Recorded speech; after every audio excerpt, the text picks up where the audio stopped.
All right, I'm getting the sign that we're ready for the interview, so I'm going to go ahead and pass it over to them. Take it away. Woo! Hello, everybody.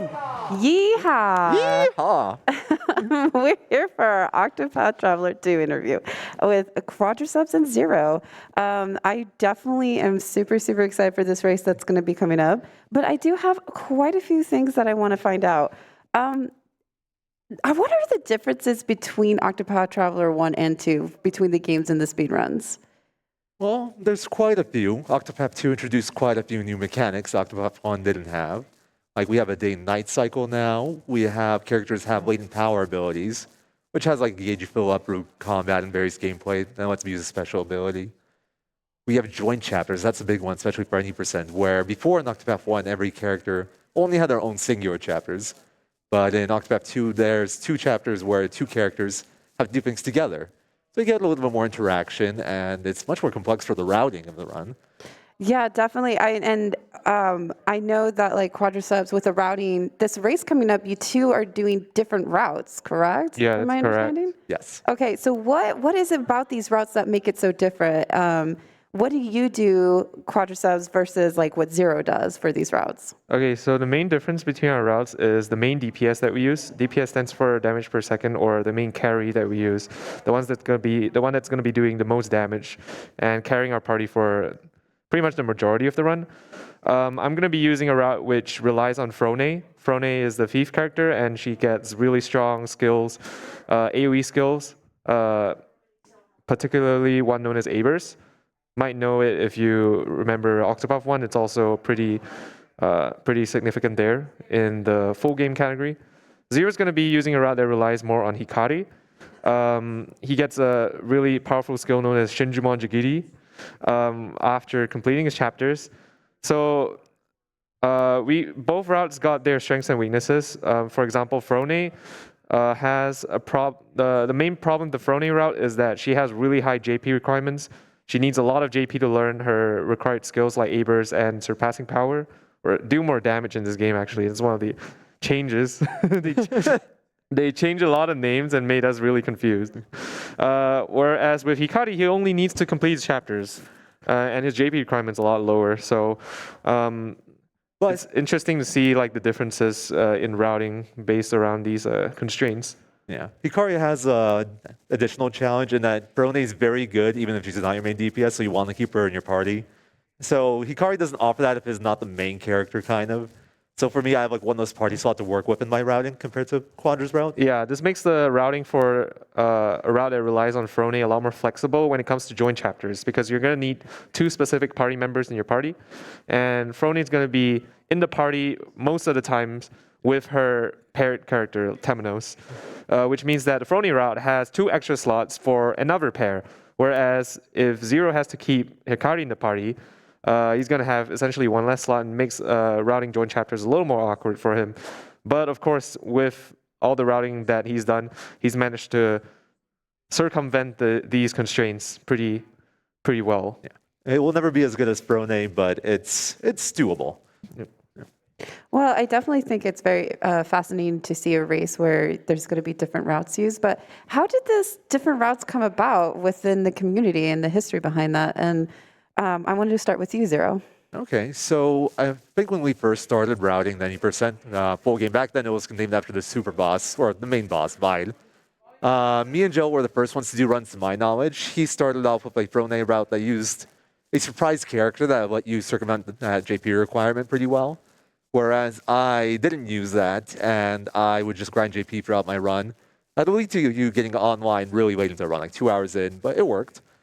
Later on, some more Japanese runners joined the fray. I know Asura was one of them. There's probably a few more whose names I don't remember.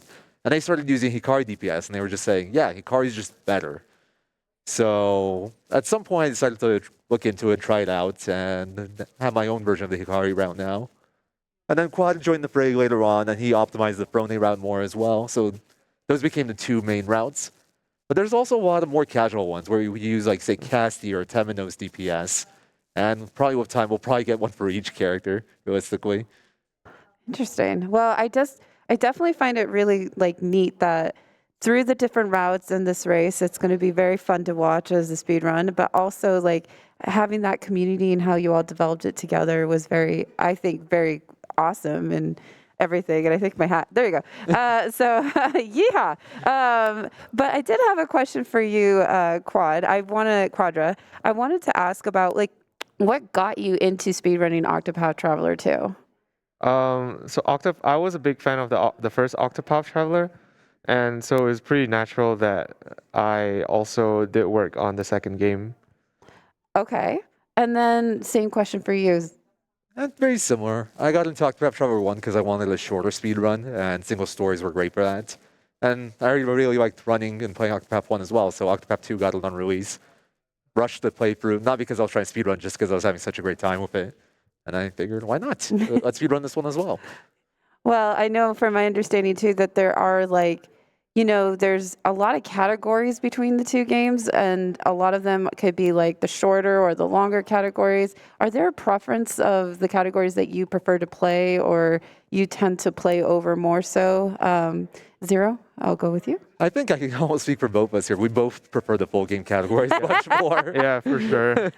we pretty much specialize in longer categories. Okay, awesome. Well, I did want to talk about the incentive that we have going on. We do have the incentive for, and now please, if I pronounce this incorrectly, Galdiwaldi is what I understand. I know the nickname, but the actual name I'm a little confused. But yes, but I definitely think that that's an incentive that definitely needs to be met. Galdiwaldi all the way. And just a few reminders about some of the prizes that we have. We have our Octopath Traveler 2 Steam Key that was provided by Wells, and that is a minimum of $10 donation. And so that is open until Kingdom Hearts 3. And also anyone who wants this beautiful Spiel, it's this Spiel Jumbo plush. It is provided by Heroic Spirit Gamer, and that is a $50 minimum donation that is open until Kingdom Hearts 3 as well. And we also have our grand prize, which is the Steam Deck, which is the 256 gigabytes model, which will be provided from the RPG Limit Break staff. And that is a minimum of $100, and that is open till Kingdom Hearts 3 as well. I want to thank you two so much for being with me today. It was lovely to talk to you both, and I am looking forward to your race. I don't know who to root for, but yeehaw all the way, and let's go Galdiwaldi. Yeah, thank you for having us. Thank you. And I am happy to take it back to Sumdiner. Take it away. Yeehaw! Thank you so much, Cutie Roo, and Zero and Quadra as well. We're, of course, going to need a moment to set up the race, and while we do, let me mention some of the incentives and bid wars that we have for this run. You can donate to choose the language for the game, English or Japanese, and that'll be cut off before the run starts, so get those donations in for that. We're also going to be able to choose the symbol and color of the ship.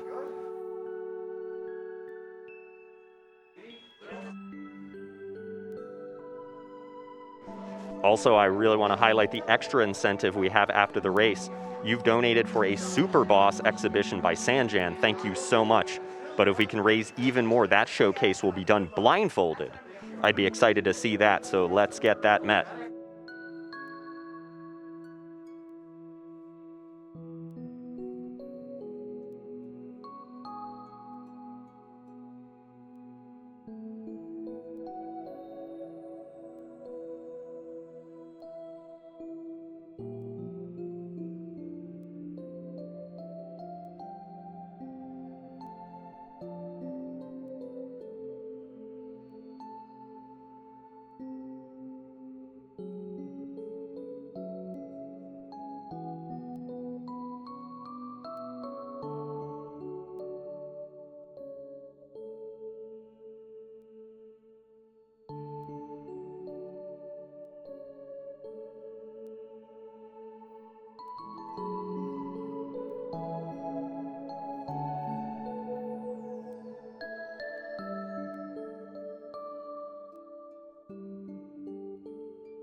Taking a peek at the bottom right corner of our donation tracker, we're really close to the $65,000 raised mark. So keep those donations coming in, everyone. We really appreciate them.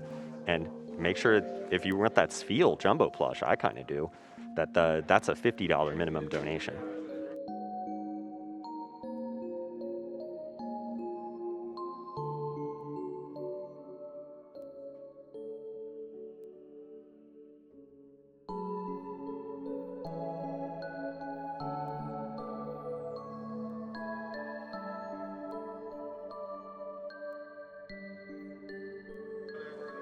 Once again, reminding you that RPG Limit Break is proud to be raising money for NAMI. NAMI serve as the preeminent resource for people searching for life-changing guidance, information, and support as they navigate mental health conditions. Their website alone serves more than 12 million unique visitors annually. So make sure to visit if you feel the need and want more information about everything that NAMI does.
Also really quickly want to highlight and send out some thanks to everyone involved in our foreign language restreams. The French restream, which can be found at twitch.tv/lefrenchRestream, and our Japanese stream at twitch.tv/Japanese_restream. If you want to watch one of those restreams and that can help you enjoy this marathon, go ahead and check that out, hang out there, and have a great time.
Thank you so much to everyone donating into the event. $50 donation from Anonymous with no comment. Thank you so much for that. Much appreciated. And another $50 from Q. Plush, big and cuddly, perfect support buddy, so round, so squish. My donation is for improving mental health, of course. Thank you so much to everyone for your generosity.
Also want to take a moment to shout out our community artists, LLK, who designed the RPG Limit Break logo, and Mega Weasel and It's Casa, who are responsible for some of the emotes that you can get by subscribing to the RPG Limit Break channel.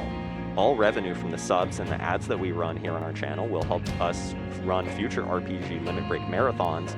But fret not, of course, 100% of all of your donations to the event are going straight to Nami. Please keep donating. We appreciate it very, very much.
While we're waiting to finish setting up, why don't you guys go ahead and check out the Yeti.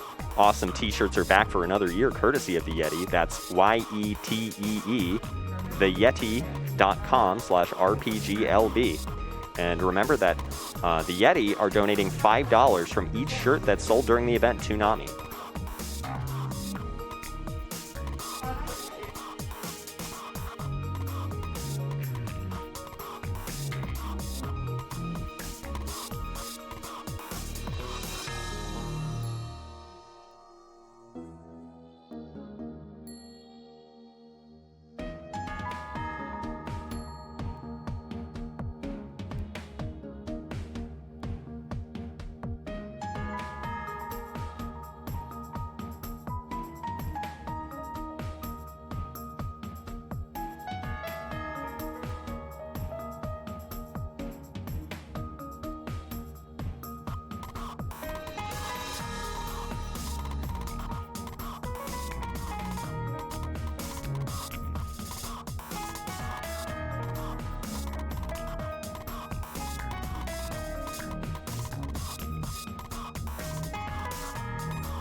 Yeehaw! Sounds like I'm getting the signal that we're ready to start. My name once more is Sumdiener. Please enjoy Octopath Traveler 2 any percent race with Zero and Quadraaceps. Take it away, friends.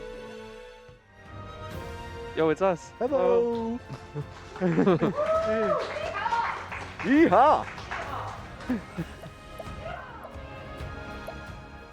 So, welcome everyone. Hi everyone. My name's Zero, Yeah, I'm Quad again. and here we have on commentary. Howdy, travelers. I'm Sanjan. I'm Beaverland. Just kidding. I'm Jello. Jelloknifee. This is Octopath 2. It's the sequel to Octopath 1, kind of. Well, it's a standalone game, but it just has the Octopath name. A lot of returning mechanics, completely different cast, but still a really great game, and a great speedrun. Debatably. Debatably. Why are we running this? Why are we here? So before we start, there is something we need to know. What won the voice bid war? Sure thing. Just give me one moment to refresh and double check. What do you guys want to win? English or Japanese? English, of course. I like Japanese. Ooh, it was a really close one. The winner with $188 to $185 was Japanese. Whoa! Japanese. This is a crime. Yee no. Hey, no. All right, but this means we gotta let Harvey talk. No orb. No orb, Harvey. No As orb. we don't know. All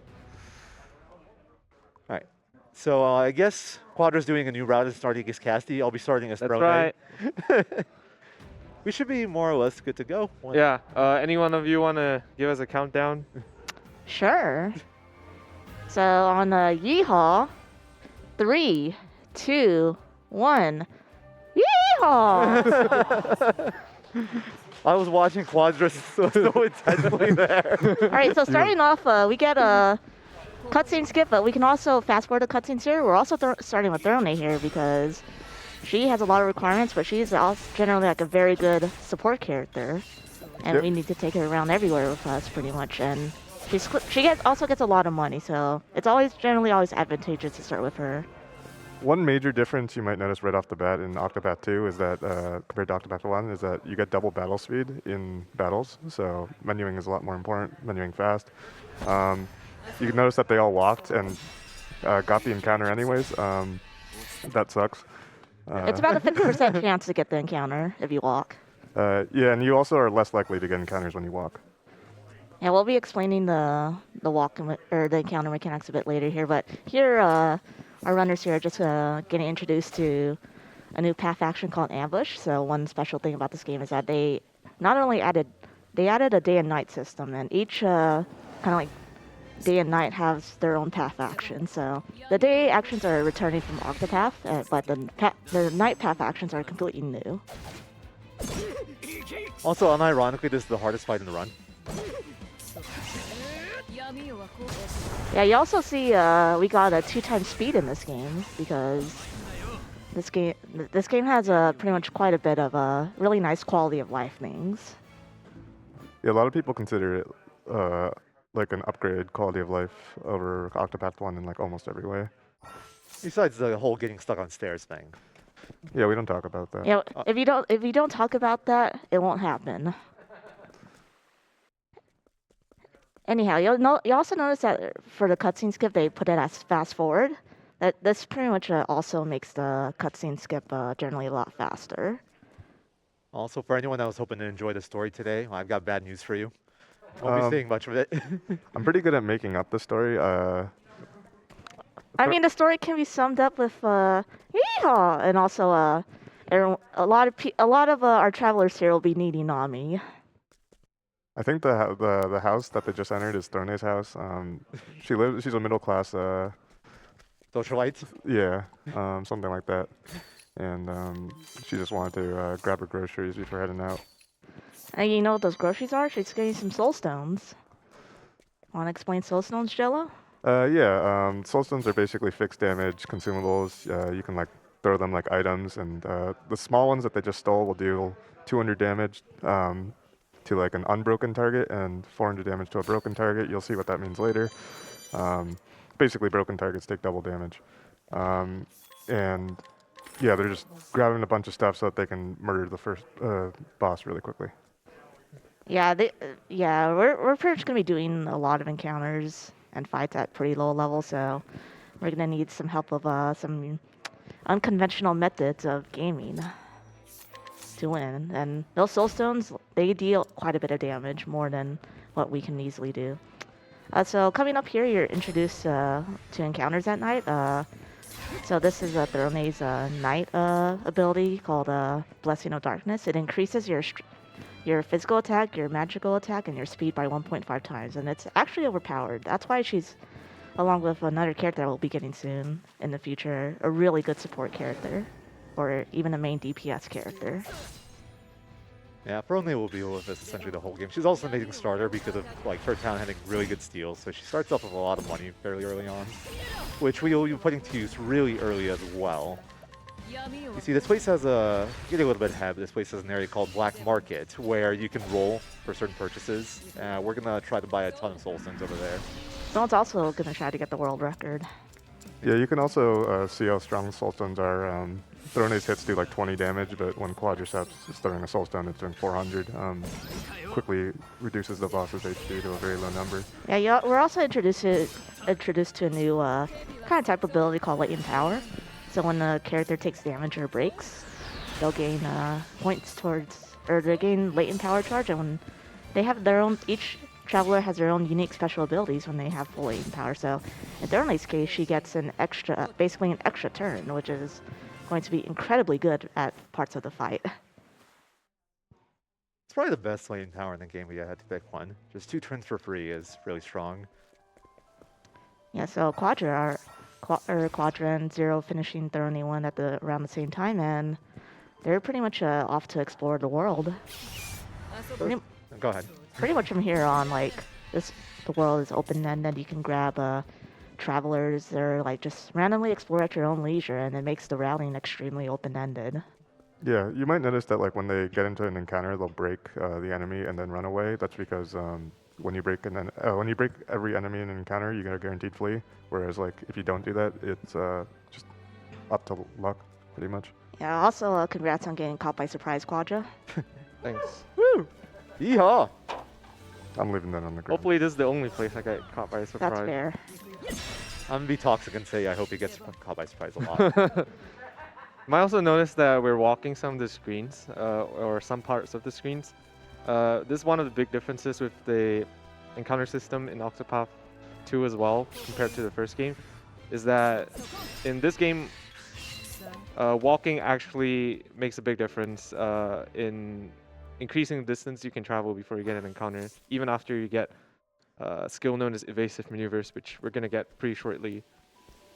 Yeah, so evasive maneuvers is a ability that you get from getting the first 2 scholar skills, which is a total of 130 GP. That doubles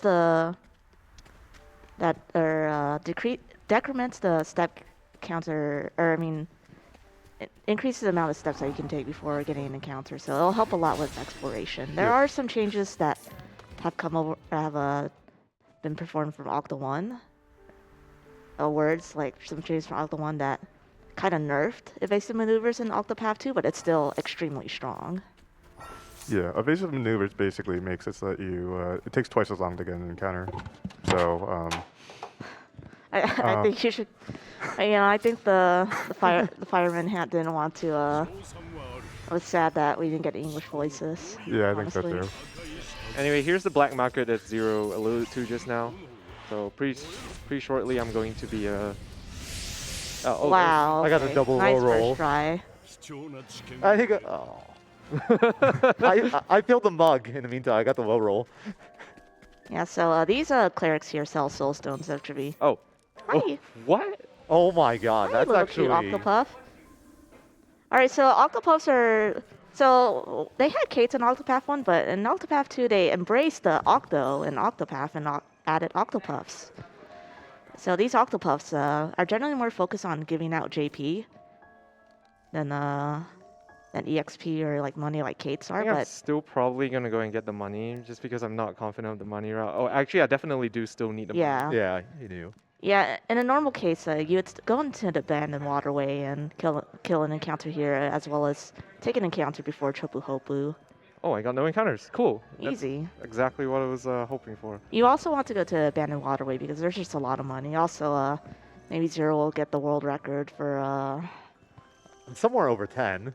for black market, which Yeah, Alright. I think Yazirian it. holds with 42 attempts. Actually, that's not too bad. Could be worse. I think it's like something around like 10-15% for the clerks to show up. I forget. Yeah, 15%, 50%. supposedly. Yeah, so pretty much the first kind of like 30 minutes of this game is like probably the most dangerous because you're really low level and you're gonna be in high level areas, and when you're in higher level areas than what your level is at, you tend to get ambushed. So sometimes people just like have an absolute party in the waterway. Hopefully, I spoke too soon. Yeah. At least they killed me So quick. both Quad and the Zero got caught by surprise, but Quad had a guy live, so he can just throw a soul stone. Meanwhile, I'll be here for a while, probably. Yeah, dying is like pretty dangerous, oof, because you only have 2 olives of lives, and when you recruit a character, you don't get any olives or like any healing items unlike Octopath 1, so if you use them both pretty early, you're gonna be on a little bit of a struggle. You also notice that Oswald did his good old little mugging, that random beastly and then fled. This resets the step counter so that a Quadra can safely make it to Chobohopu without little trouble.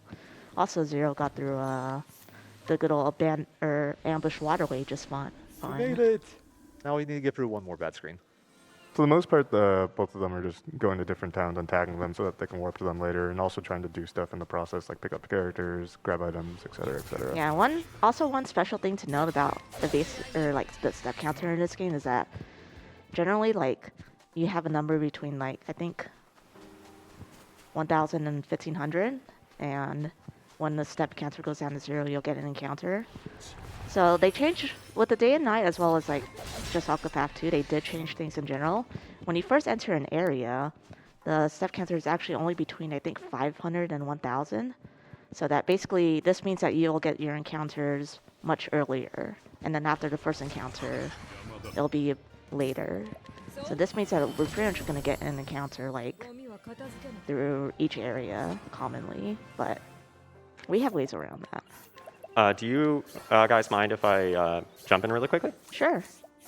I want to highlight the choose boat color incentive that we have coming up. Currently, blue is in the lead with $50, and our boat symbol for the octopus is at $75 in the lead. How much longer do the viewers have to donate for that? About 20 minutes still? Yeah, 20 minutes, maybe. Yeah, 20 minutes is a good estimate. I think. Yeah. All right, so if you want to pick highlight blue one. octopus, or else I will be very sad. Blue Octo is in the lead, so keep them coming for us. Good people. I personally would like the red trident. Thank you very much. Please make it happen. I'm more of a red octopus person. So, you guys might not have noticed, but Quad got a Kate, so he's completed the zoo. He's killed both a Kate and a octopus. How could you kill that little cute kitty? I don't know, that's a lot of money. I like money. Yeah, so even though I think Quadra has limited soul stones, he can still get like plenty of soul stones later. He should be fine With the because he extra money. didn't need one in Waterway, Yeah. so should be good. One major upside of killing a Kate is that it gives a lot of experience, so Quad is much less likely to get caught by surprise and much more likely to get a flea, which is really nice for him. Also, to continue on with the evasive maneuvers talk, you'll notice Quadra walking even though he has evasive maneuvers on. This wasn't a thing in Octopath 1, but in Octopath 2, when you walk, even with evasive maneuvers, the step counter decrements like even less, and in the day as well. So like, you'll generally like, especially later on, like you'll see our runners switch from day to night, because sometimes it's optimal to take encounters at night, especially once we get a certain character later on. And generally like just the fastest way to grind / get encounters in a casual setting is just to take evasive maneuvers off and play at night. Also, some of these fights also require, like recruiting characters fights require like a little mini battle. This is to get Hikari, and this fight generally gives a lot of JP, so like for routing purposes, for evasive maneuvers, you might generally do Hikari, but in this case it's just because he's on the way and it's convenient. If you did Pertitio start, you would use that battle for JP, almost certainly. Yeah, so Quadra's, so our runners will basically kind of like, for the first about 30-40 minutes or so, they'll be doing very similar paths, but eventually they're going to be taking very different paths. I should mention the reason we're doing a lot of this exploration early is because as we get more characters, the danger level of areas goes up, and we get bigger groups of enemies that are harder to flee from. So we want to do as much of it as we can early so we don't have big groups to worry about. In that case, if we fail escapes, it won't be as punishing. Yeah, I think the cap is at like 5 characters. Yeah, 5 characters gets you danger level 11. Yeah, you can see Quadra here making his way up to Cunning Creek. So like so some areas will have static encounters. Like if you took this encounter in the day, it'd be a bird, and I don't remember the last 2. And if you take it at night, there's 4 scorpions. The birds actually get more XP, but the scorpions get more JP, which JP at this time is generally more valuable. We will need to hit certain EXP thresholds later on in the run, but the XP we get at this part of the game is negligible. What is going on? Quadra, did you forget to turn off cheat engine? Well, that's an extra 12,000 leaves again.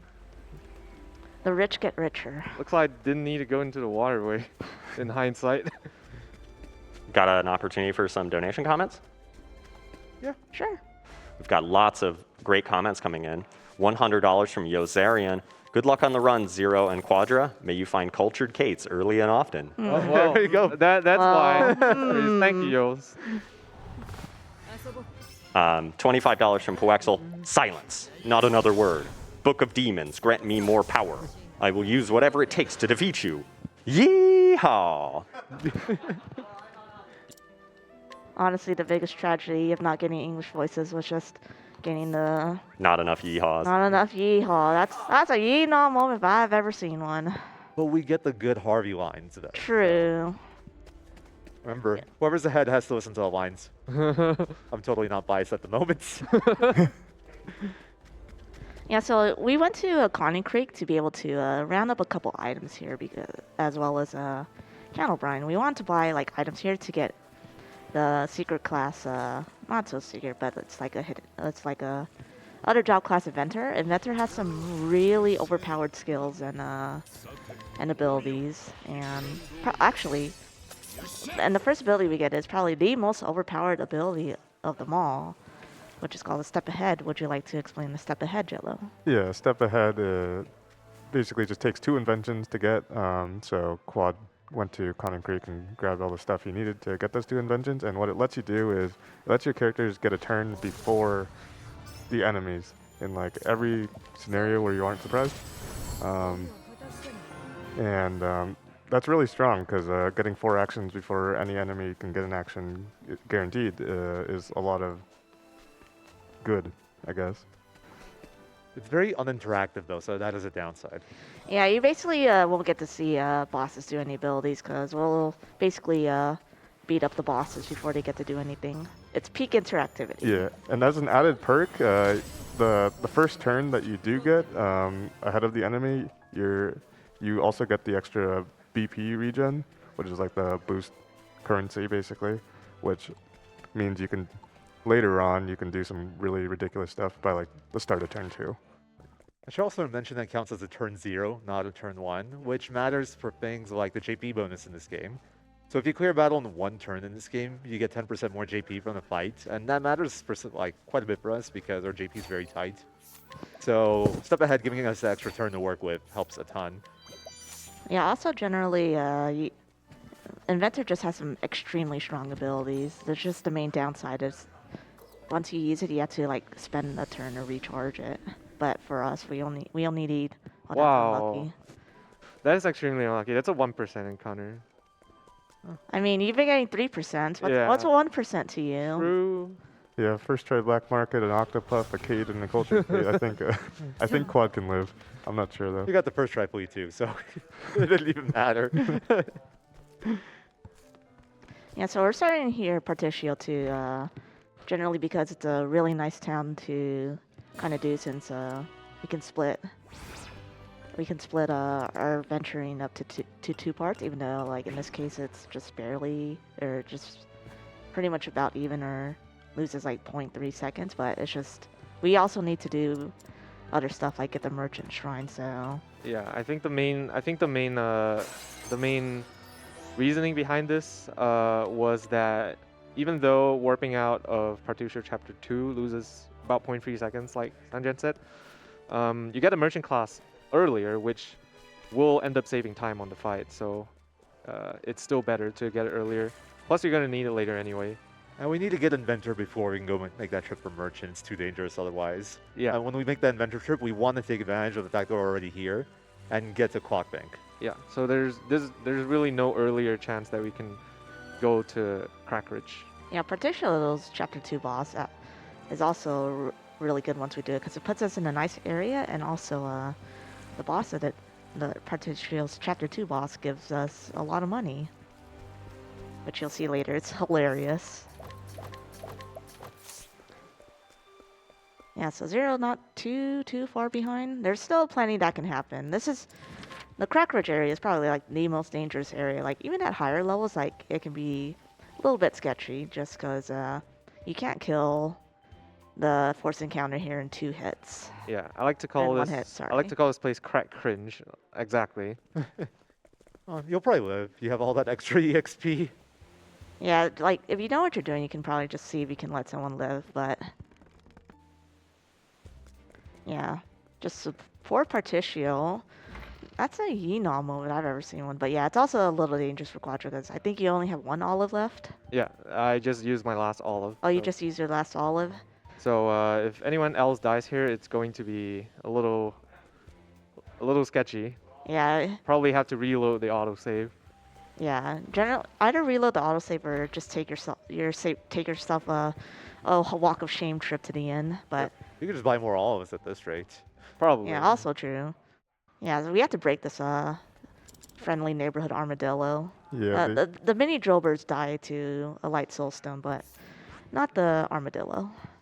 Also, the Crackridge area is a bit safer for Quadra, like normally, because he can afford to buy 1 extra Elstone. So if he doesn't get ambushed, he can clear it still and do an alternate strat later on. I have to buy a Mighty Belt earlier for my route, which eats my Soulstone money. So if I get ambushed, I don't really have any good way to back it up.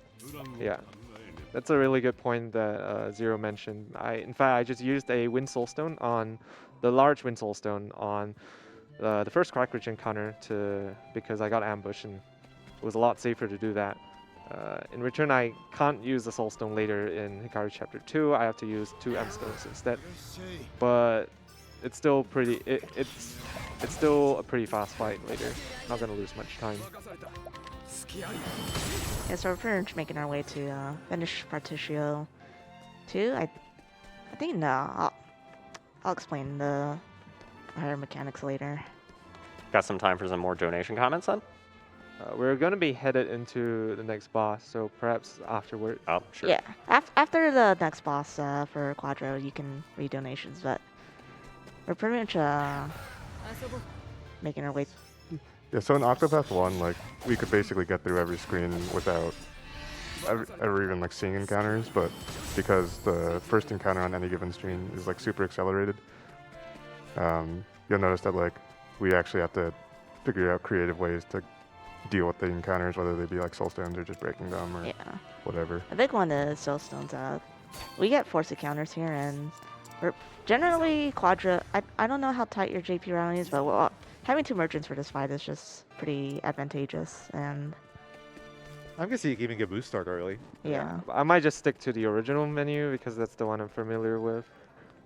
Okay, who's this? Yeah, so after this, Quadra's going to be doing a pretty big menu here to give a bunch of people boost start / merchant, as well as get some support skills on people. Yeah, Merchant has, like, the really strong skill hired help. Boost start makes it so that you start with an extra BP at the start of every fight. Yeah, Quadra choosing to save here because there is a mandatory collect that is 95%, and if you fail this collect, also cute little bulldog doggo. Failing 95% is just really, really, really bad. So we're gonna break doggo. And then we're just going to hopefully get the collect here. Nice. Yeah, Doggo's got a lot of money. I actually failed this collect just now in my practice. Yeah, I felt it last night as well. So it's a good thing we got that out of the way for our run, I think. Yeah, you can technically make it safer by throwing a Fire Soulstone them or anything that Doggo's weak to, but we've routed it so that we just get the 95%. How bad could it get? Just don't get unlucky. How hard can it be? Yeah, that's basically the strat. We're basically now heading up to grab Temenos and run and tag Motwise. So if you have a couple donations, you can read like 2 or 3. Absolutely, I got more than that. Alta Biscuit donates $100. I heard you needed 80 billion leaves, and by my napkin math, this should cover it after the conversion. Good luck, y'all. Blue octopus for the boat. Let's go, Blue Octopus. $30 from Kirby Master. Yeehaw! Yeehaw. Yeehaw! And $100 from Mamgar. In over your head, Particio? Maybe this donation will help. Good luck in the upcoming run to the fellow Octopath runners. Yeehaw! That line sounds kind of familiar. I don't know Yeah, where I've heard it before. I don't know what reference that was. Yeah. I don't know.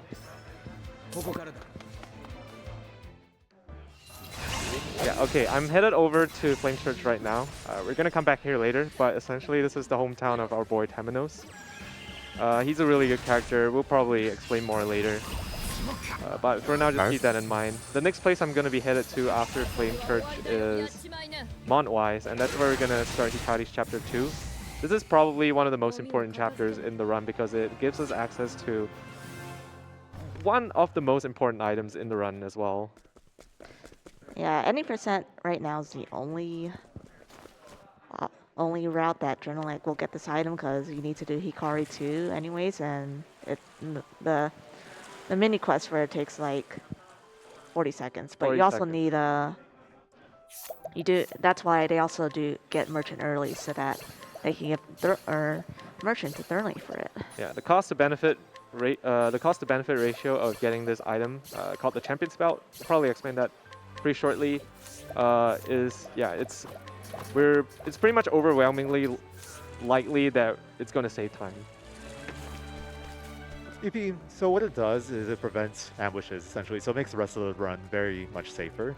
But it's also a huge stat stick. It gives you 100 physical attack and 100 crit, so really strong item. Yeah, crit won't be as relevant for Quadra, but it'll be pretty relevant for Zero.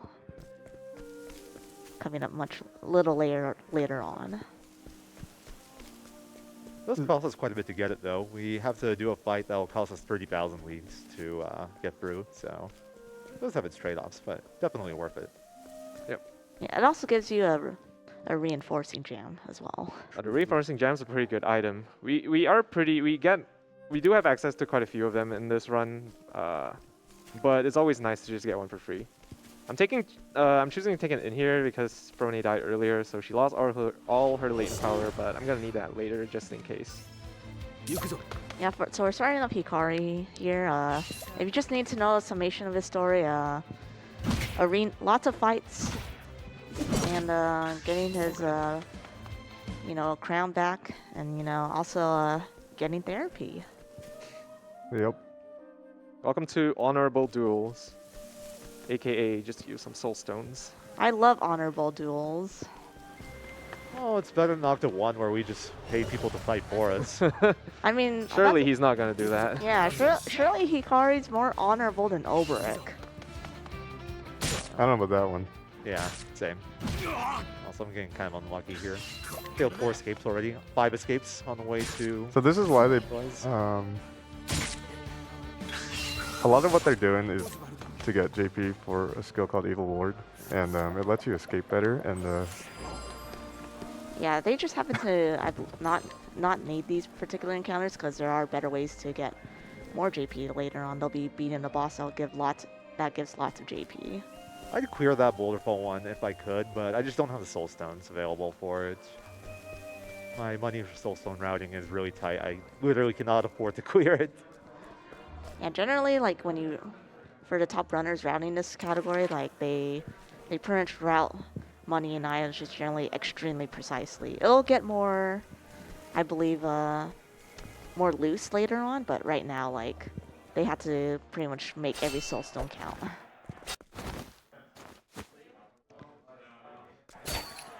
Very honorable, good old soulstone throwing. We had to keep a lot of the soulstones here for Hikari's chapter 2 just because there's a lot of force fights that we have to do. Here's a cute little trick that we do. We learn the slowing sweep. This is pretty funny because the next guy we fight, Bandalam, he's also weak to spear, but he has 5 shields, so we can't break him on the first turn.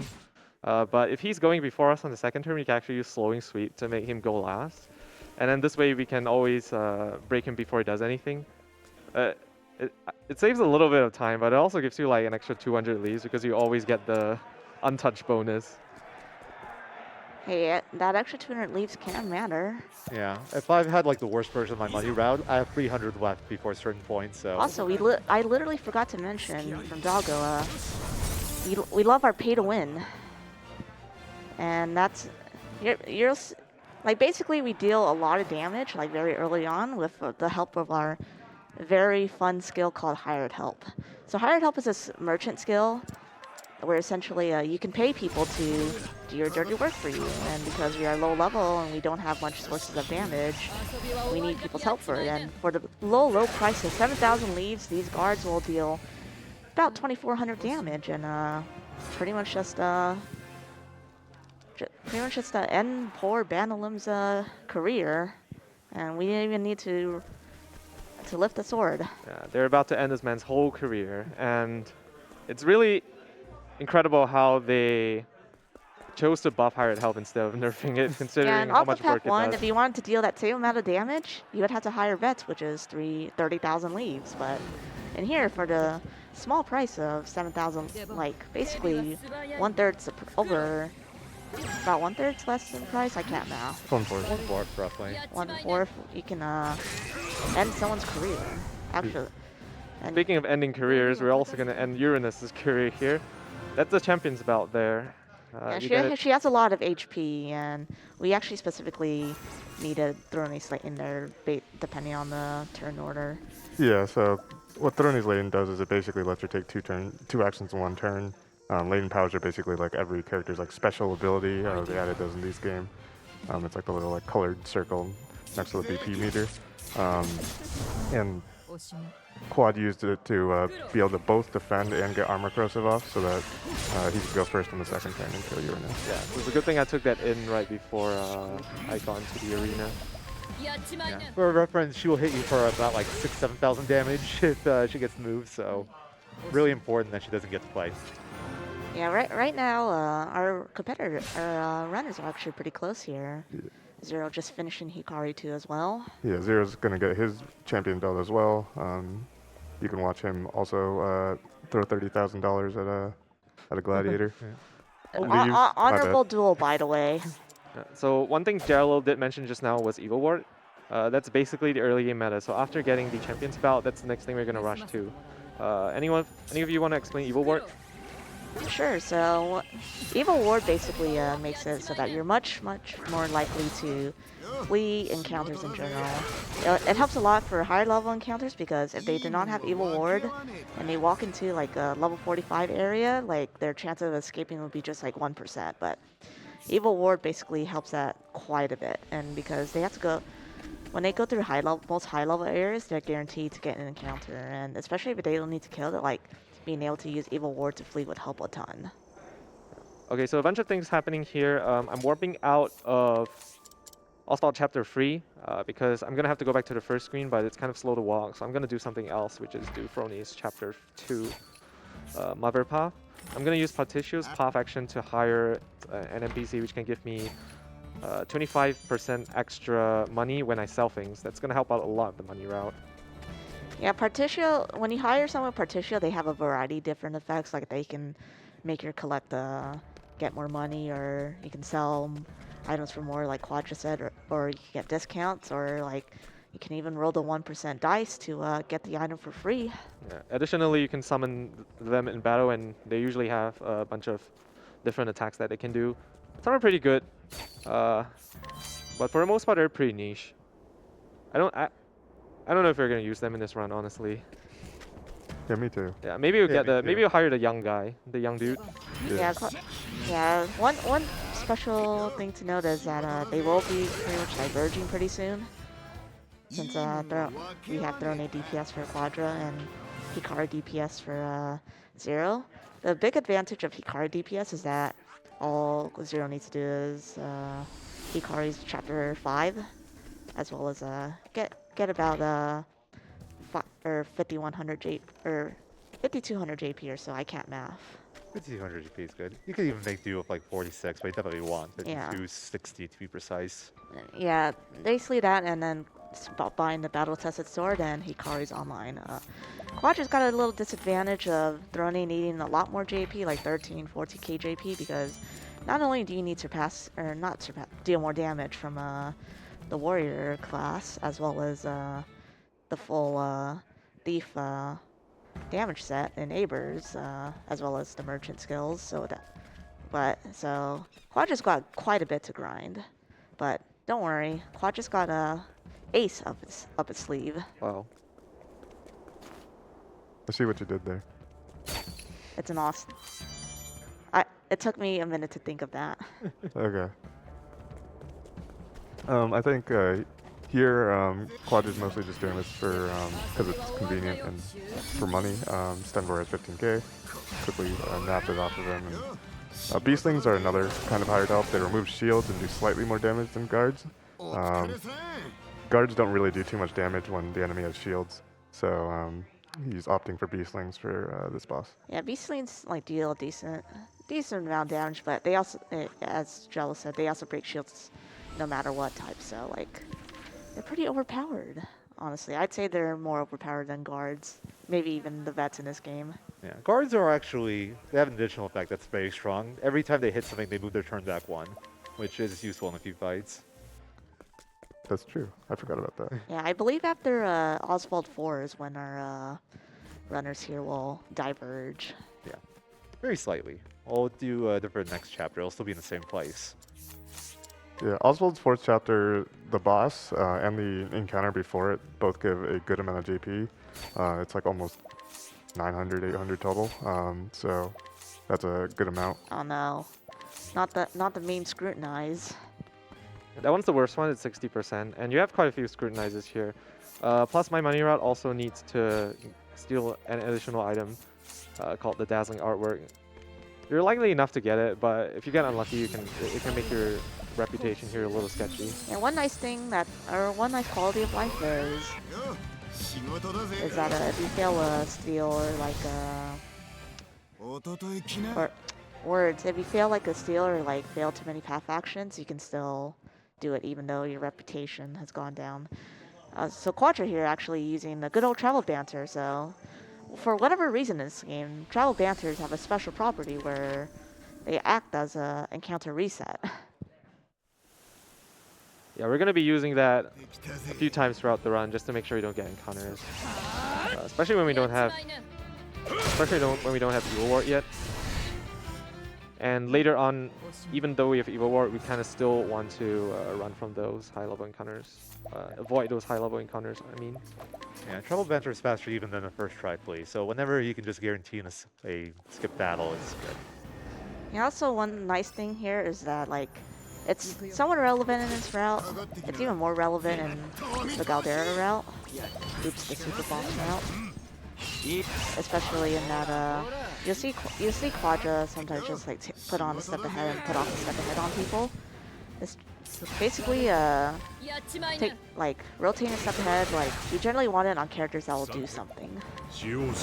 And later on, there's only going to be like 1 or 2 characters doing something, except for like the big bosses at the end. So like when you route, ideally routers will use a step ahead on characters that matter, and then take it off for characters that don't matter.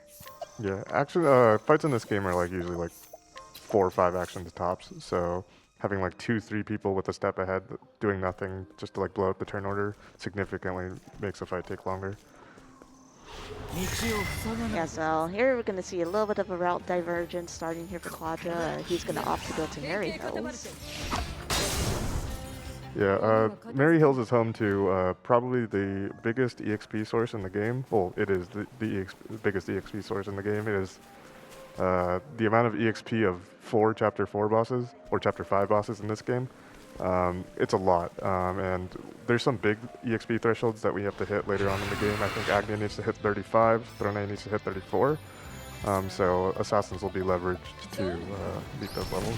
Yeah, the bad thing about this game is that the general chapters around here don't give you that much EXP and JP, so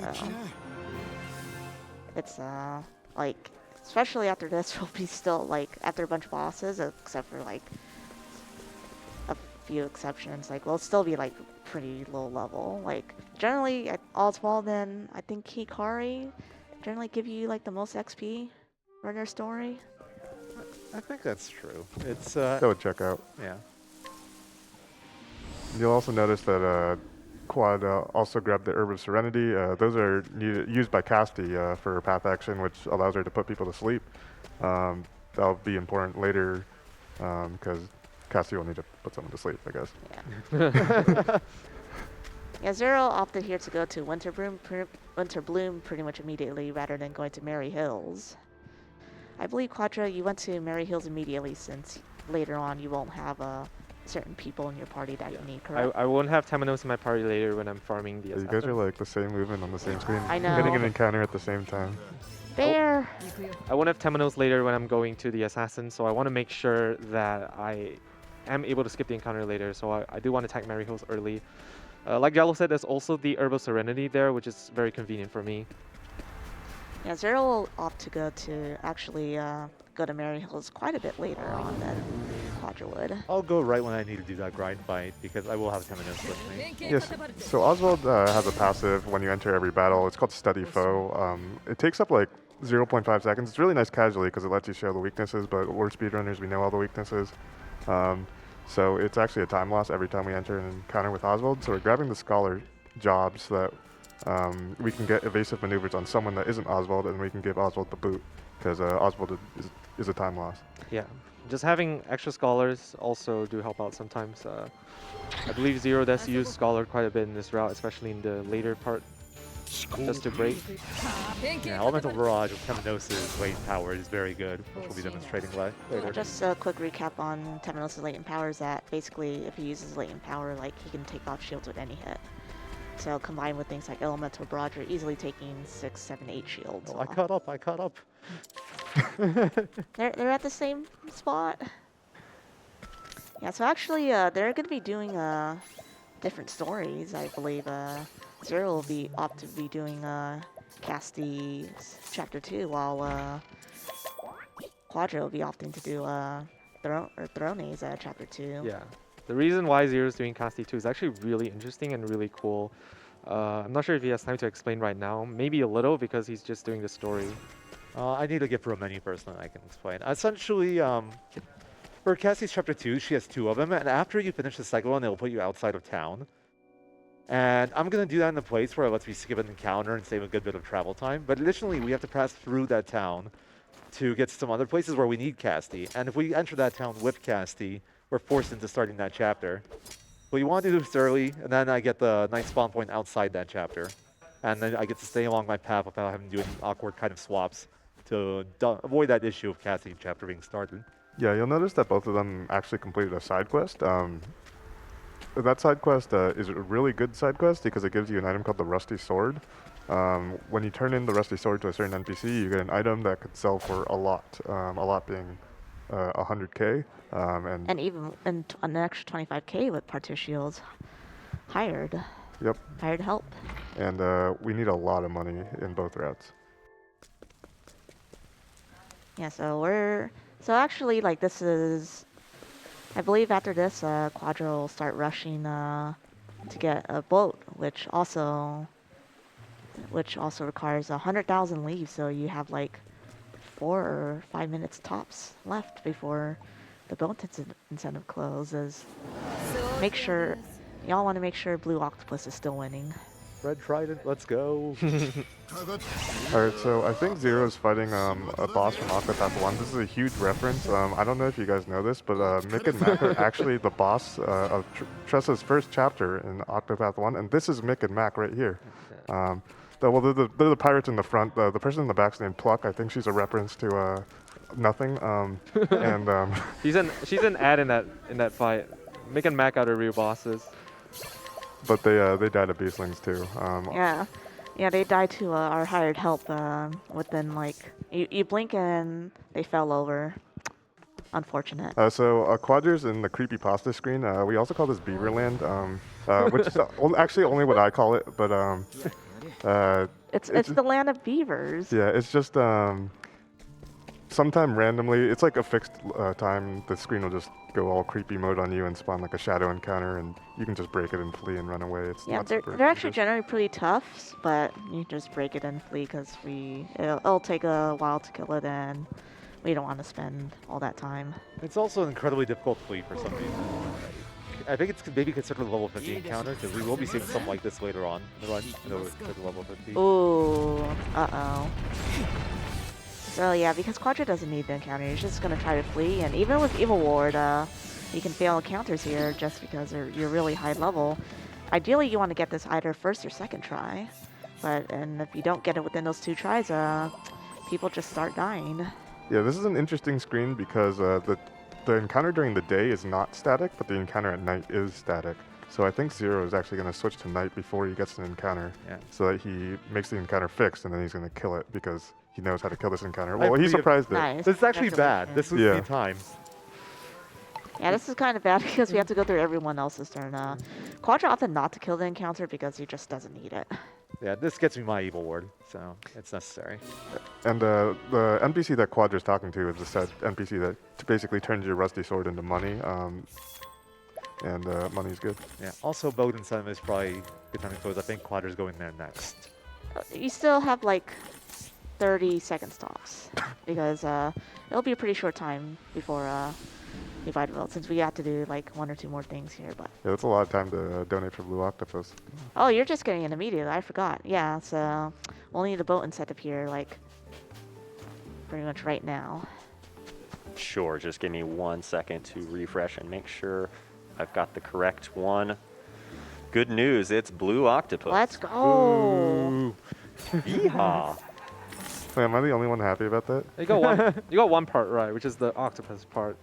Unfortunately, the color is I'm the a wrong blue, one. I'm a Blue Octopus gamer. Okay.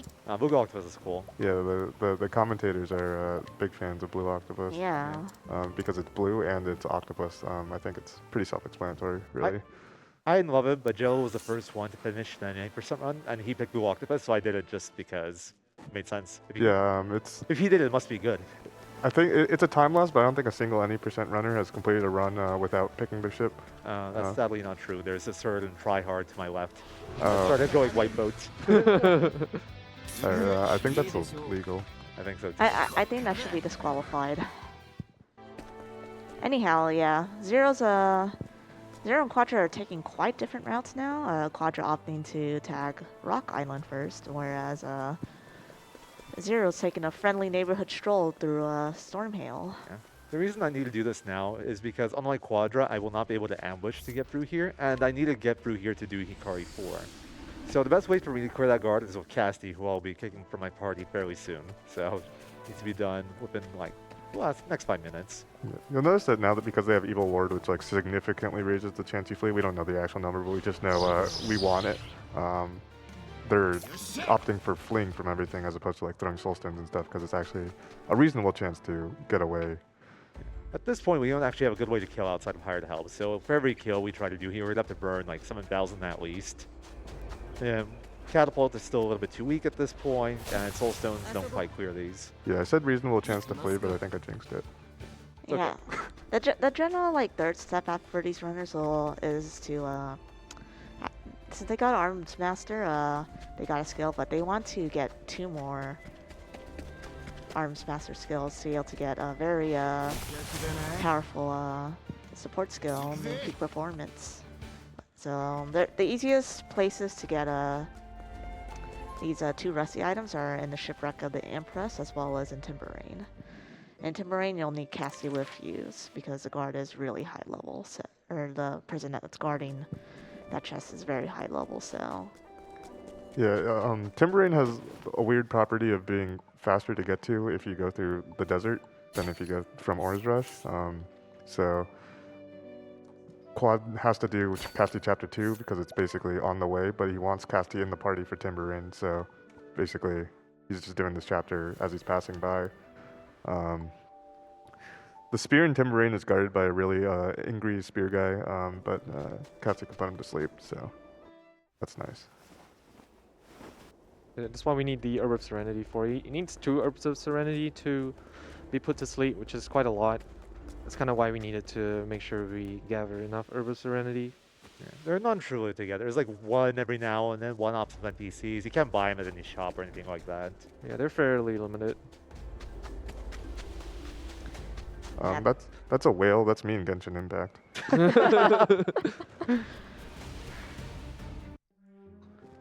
Yeah, so Zero opted to, yeah, Zero's going to Rock Island a little bit later. Oh, it's right after we get the boat from both Yeah. of us. There's nothing else to do for us. We might as well just tag it. It's a little bit better pathing. Yeah. One thing that, I'm not sure when Zero will get it, but he'll get it, whereas Quadro skip it, he's gonna grab the EXP augmenter. Yeah. So unlike Octo 1, this game, there's some new items called the EXP augmenter and the JP augmenter. And they're pretty straightforward. They just give you 50% more EXP and JP, which is very good. We used to actually both get the JP augmenter. We both cut it from our routes.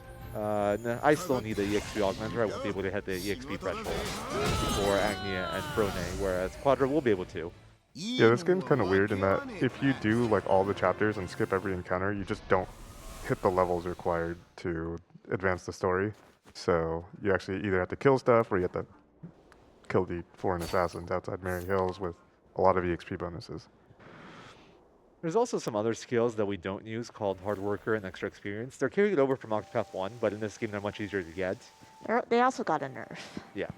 Basically, what Hard Worker and Extra Experience used to be is now EXP and JP augmenter. They basically transferred some of the more overpowered effects onto accessories. So instead of EXP or Hard Worker and Extra Experience only give you 1.1 times the base amount of JP or XP respectively.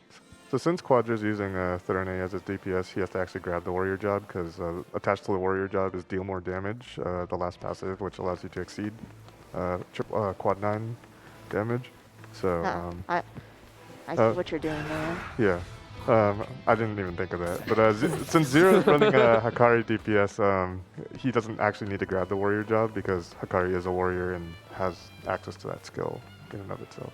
That's one of the big benefits of running Hikari. And then I don't need any skill specifically to do damage outside of what he learns naturally. Yeah, it's a really nice benefit. It's like it's a considerable time save. Like just getting warrior guild. Something I'm getting here is the sunken gold statue. This is like one of the most time efficient sources of money. It sells for 50,000 leaves, which goes up to 60,000 or just over 60,000 when we factor in Partition's higher, and it only takes about 14 seconds to grab. It's just right outside Anchorage. Yeah, the sea after you get your boat has just a lot of good stuff. Wow, hi Kit. Kitty! Hi Kitty. How many kitties has Zero got? 0. Quad is forsaken the kitty. I think that's a crime. I'm staying true to my name here in kitty count. Yeah, 'cause at this point the cats aren't really gonna do much for me anymore. I don't really need the money, nor do I need the XP and JP. Although I guess the JP could be nice, but it's probably not gonna matter. Yeah, generally Kates are like Kates are like, at least for the evasive maneuvers grind, are generally more convenient, will save you some time, but not as much as in Octopath 1, because in Octopath 1 some of the single story routes rely entirely on on Kate's 3%, you know, a little bit cursed. Yeah. That's one of the best things that Octopath 2 did in terms of speedrunning. They made Scholar Shrine really impractical to get in like the shorter categories, so Kate grind's no longer really optimal. Because if you don't have Oswald, the Kate doesn't really do much. You need Scholar and the Kate to get evasive maneuvers, and that just doesn't come as quickly anymore as it used to. Yeah, basically in return, everyone gets Oswald and just has to sit through the study flow attacks, which study flow doesn't lose you as much time, probably like 0.5 seconds. In Octopath 1, it lost you like 2 seconds. The reason why it doesn't lose you as much time here is because we had to go through a step ahead prompt. And then, like, you took the encounter at night, you get the Blessing of Darkness and the Moonlight. Oswald in general is also really good in this run just because he has Mug and he can get like 11,000 leaves right outside the starting area. You know what's like the weirdest thing? It's just like, Oswald, if Oswald fails to mug people at night, there's no consequences. Like, Yeah, he just runs away. like nothing happens. Like when Throne steals something and it fails, like there's consequences. They're just like, you don't care. Yeah, I think it's just like real life, right? Yeah. What's funny is that he does lose reputation if he tries to scrutinize someone if it fails. So it's like you try to have a conversation and the guy's not interested, your reputation in town goes down. But if you actually mug him, you're fine. Yeah, I think that's accurate. Yeah. So that's the angry guy that I was talking about. Quad's gonna put him to sleep because he's been up for 48 hours, but really not healthy. Please go to bed. And then he's gonna run through all this background, and then he's gonna get, I think it's Rusty Polearm, yeah. Yeah. And then he's gonna go back to the NPC and convert his dagger that he picked up on the shipwreck and the spear into money. Yeah, so basically they're not really going to be using the weapons except for the Dancer Dagger for a little bit, but the real breadwinner is Peak Performance, and Peak Performance is a support skill that you get when you're at maximum HP. Your damage multiplier goes up by 1.5 times. So in Octopath, generally, damage multipliers are the best way to pretty much greatly increase your damage. You get them through boosting, etc. And especially once you have all of those and buffs, you get to do like a gazillion damage. I almost just got stuck on the stairs. Oh no. The cursed stairs. It's because I was talking bad about the stairs earlier, so they decided to scare me. Yeah. One reason why we have to do the boat pretty early, apart from just it being really good to be able to have access to the stuff in the sea, you have to do it to progress with Portitio's Chapter 3. Well, technically you don't, but the other way in which you can progress is doing the Outer Sense of Commerce, but since none of those are required for the story, we just opt to do the boat. They also take more time and don't really give you anything like a boat. Yeah. The boat is great because, I mean, it's required for the story. You have to go to Rock Island anyway. Yeah, it's also pretty cool because it's just a boat. Being on water is cool. Yeah, exactly. Lots of good food in the water. Honestly, the water battle music, even though we don't get to hear it, is like unironically really good. Like the Octo 2 soundtrack is like. Banger. I felt that the Octo 1 soundtrack was good, but the Octo 2 soundtrack, they made it even better. Yeah, we only hear the first 15 seconds of any given track because these guys are really fast, but the soundtrack's really good. Highly recommend. Yeah, speaking of soundtrack, we're gonna get banger saxophone coming up. Yes. Honestly, Portitio's theme, like 10 out of 10. Yeehaw. I'm not sure if my game's currently on the feed, but if you do, if it is, then you get to hear the really nice Portitio saxophone theme here. Portitio's story in general is just really cool. Like, if you go through it casually, like, you'll learn he's like really unhinged. He's a really wholesome guy. I really enjoy the story a lot, especially because he I think just the values and what was portrayed in this story really hit home for me. Portitio is a really good merchant story, unlike a certain other character from the first game. Oh, Ooh, I would probably Tressa. disagree with that. Say no to Tressa. I'm sure SRD would disagree with that too, Zero. Yeah, no wonder you're making Max so early. No wonder why Zero has emo with like anti-Tressa. Remember the feeds? SRD_27. Alright, so Quad's coming up to fight Fog, the boss. You can't really make it out, but there's Thurston's actually in that fog. It's kind of, he has a black blob on his face too. But now he's gonna be revealed. You also see the peak performance and HP. They just straight up broke that poor steam engine, and then now they're just gonna beat up Thurston like Yeah, extremely high. peak performance basically multiplies damage by 1.5 if they're at full HP. So Throne is gonna start doing damage. Quad's gonna want her to do more damage though than just HP thief. So he's gonna need more GP. On the other hand, Zero's taking a friendly stroll through Cassie's Chapter 3, which it's just plot. Yeah, it's some of these cutscenes in Cassie's chapter hit kind of hard. Yeah, they're pretty heavy. Yeah. Definitely one of the best stories in this game. And Partition and later Agnia, they're the therapist of the Octo 2 world. So here, Zero's grabbing a really important item for him, the EXP augmenter. He already explained it. Multiplies EXP by 1.5x. Good stuff. And yeah, he's also gonna go grab peak performance right now. And then Quadra's on his way to pretty much completing Partitio 4. Oh, I can't wait to see what we get for good old Partitio 4. But also, this area is just pretty dangerous because these encounters here really hurt if you don't get the escapes. And Partitio chapters in general just give you a ton of money. Yeah, this first screen is really long. You can get up to 2 encounters, and I got one pretty early here. I might choose to walk a little bit on the way to the door here, just so I don't get an encounter. Just want to be safe. Like Sanjan said, the encounters here can get really rough. They tend to come in really big groups, which means that if you fail to flee, not only are you going to lose a lot of time to the enemy actions, you're also going to take a lot of damage. One nice thing about the boss here is that you get a free heal and a party revive before you fight it. So as long as I have one person standing, I can actually just run all the way to the end and I'll be fine. I do want to make sure I have a little bit of latent power on the Partitio though. That's gonna be helpful for the boss fight. Yeah, Quadra doesn't need the money, but you can get a lot of money here. Also, Quadra's gonna be using the travel banter here to hopefully get through the screen without getting encounters. Looks like it'll be pretty good. Yeah, there's a pretty hefty money chest on that screen, but it would require using 2 travel banters to make it consistently. So Also, You can just walk and do a travel banter. Yeah. That's what I'll be doing. oh, okay. By the way, we're rich now. yeah, we're rich.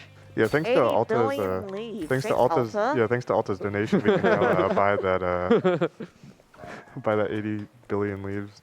Yeah, we now have the rights to get a steam engine also. By the way, this game is now Final Fantasy VI because here's a train. And we're gonna suplex the train. Where are we on the suplex donation summit? Oh, we didn't. I guess we didn't add that as an incentive. Ah. Well, sadly, I don't think there's any way to suplex in this game. The closest thing would be like ruinous kick or something, but Yeah. at low levels you'll miss. But it's okay. We get the closest thing, which is throwing higher health at it. Yeah, so you'll notice Quad uses a skill called a baiting orb. What that does is so some bosses in this game, when they reach 1 HP, they don't actually die because the game wants to let them talk, basically. Like, they're going to monologue to you for like 20 text boxes. But a baiting orb, or he's using it now, rather, it lets, it bypasses that because the game counts it as a debuff or a buff, and lets you just deal lethal damage and skip the 20 text boxes. Yeah, so now you all can say orb.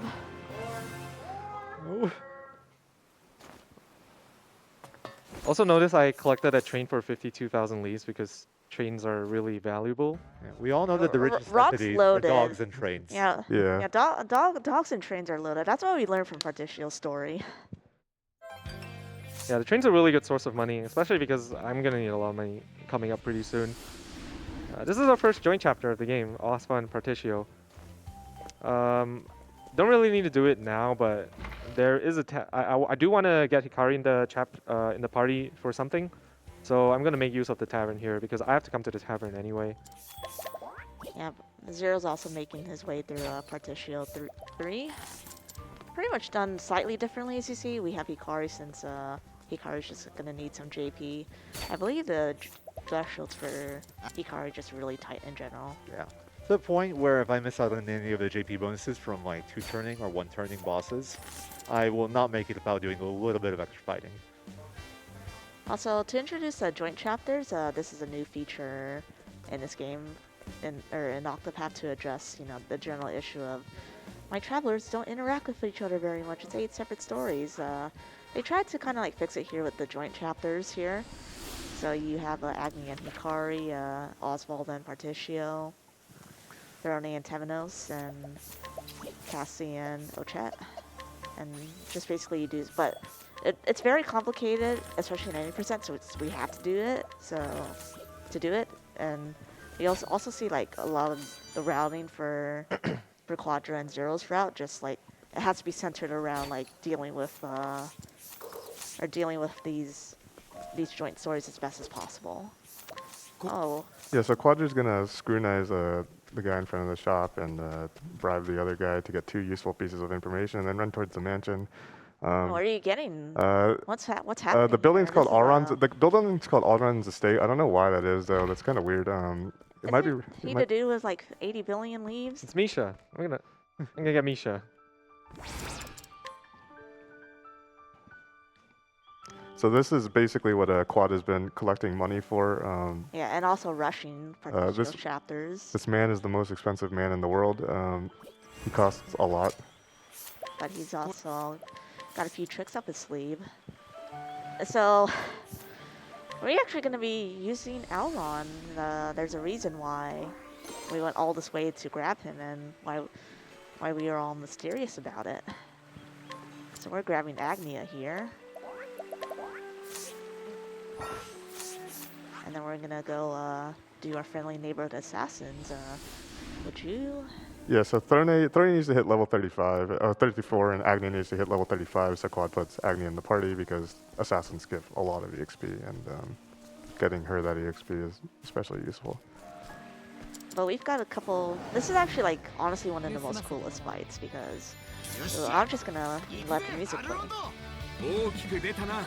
Yeah, so when you summon Alron, he has a chance to do JP times 2 times 10 or times 100, or EXP times 2 times 10 or times 100, and you get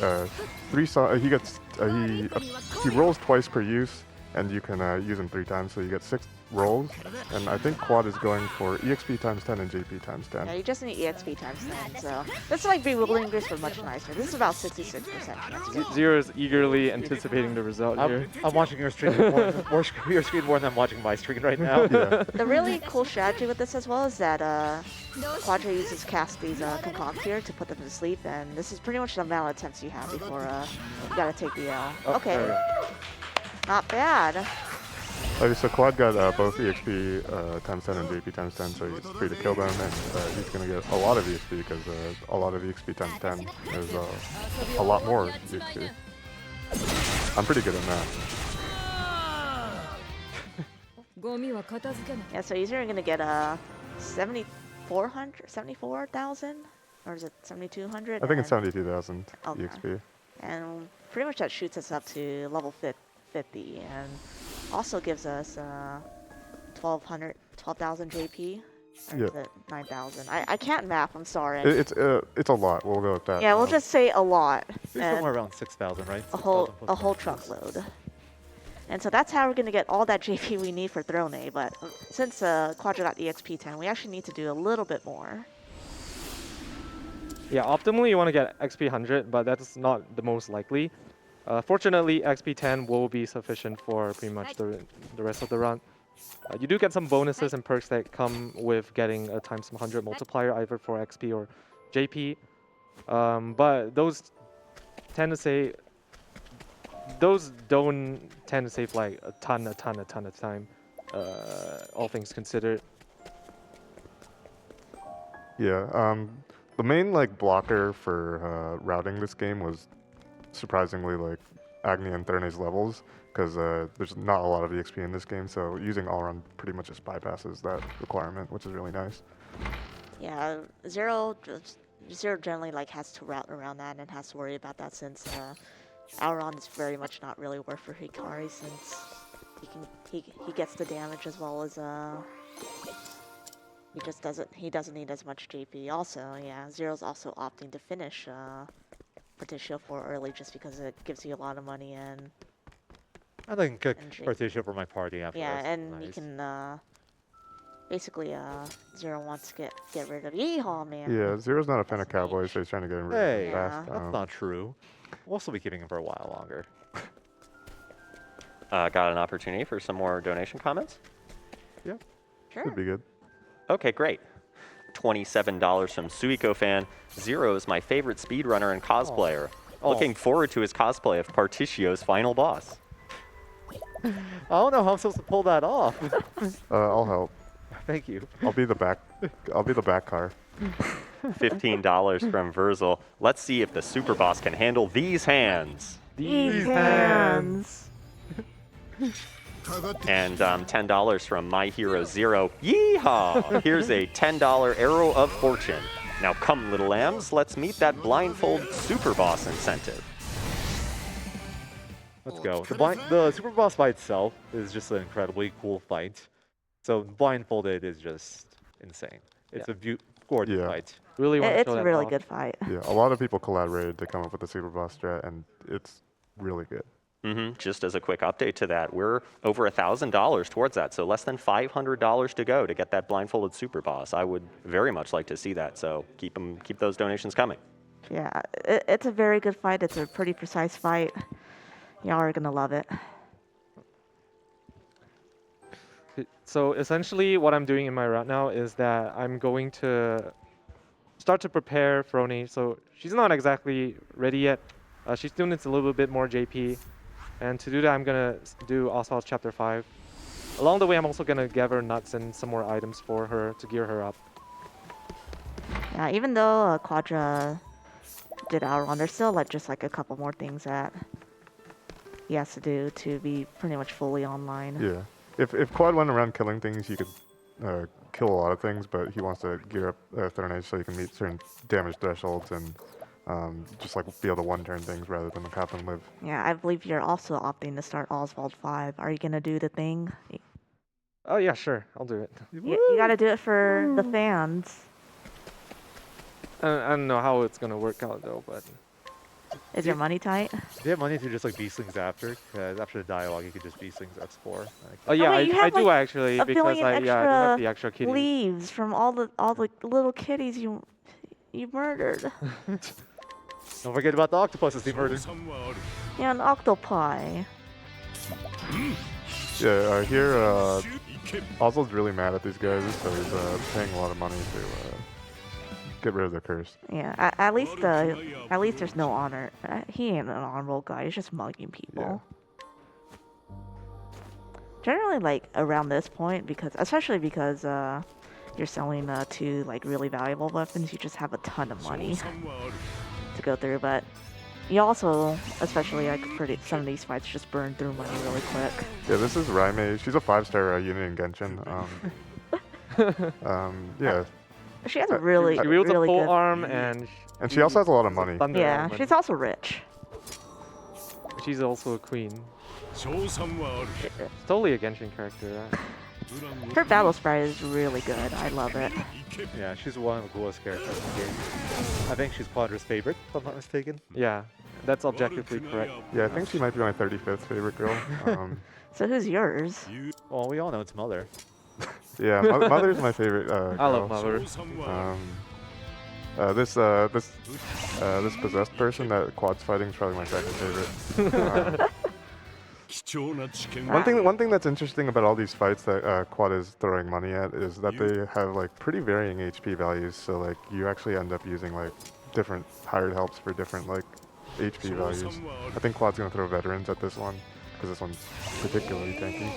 I should mention, we forgot to mention this, but I believe Quadra did this, but Zero opted to give Throne Life in the Shadows. This gives you 1.5 times the EXP and JP if you take encounters at night. So just it's pretty high JP requirement needed, but it's really good because we don't get much EXP and JP at all. Yeah, it's one of the tight JP thresholds I have to meet because we're about to hit Hikari's final chapter, which is a boss gauntlet essentially. So it's really important to have it before this point. Also, this is a save and quit. I think this is the only time in both our runs this is going to happen. It's just a nice way to reset stats so we don't get a bad on this one. Yeah, this is another way to reset the step counter. There's one final way which we won't see, at least in this speedrun or pretty much almost any. You can skip the battle prompt by just like going to like an optional boss and just saying no to fighting the boss. That was really common in Octopath 1 and the ever meme tunnels. A great place. Every runner's favorite spot. Whose idea was it to put 200,000 worth of stuff in there, or whatever? So Quadra opting to save here, just in case things go wrong. There's gonna there's gonna be one encounter here before our favorite Harvey, our favorite gamer Harvey. There's a reason why we love this boss, and that's the reason why we had a couple donators with the Harvey copy pasta. It's a 10 out of 10 dialogue, and fun fact, Harvey's voice actor is the same as Dio, so y'all get to enjoy some unhinged, really 10 out of 10 voice acting. It's really good in Japanese. Like, as an English connoisseur myself, I have to admit, English or Japanese Harvey, 10 out of 10. So Harvey has a lot of shields, distinctly weak to fire, ice, and lightning, which is exactly the elements that Elemental Barrage did. So Elemental Barrage destroys the shield. I think the fights that Zero's fighting are pretty variable, actually, like depending on how much damage his characters do or who goes before who. Harvey! Yeah, these bosses are tough for Zero just because like he has to kind of think on the spot for his fights. Since I need to make sure I 2-turn for the JP bonus, I need to adjust based off Temino's position and turn order. Wait, we got the copy pasta.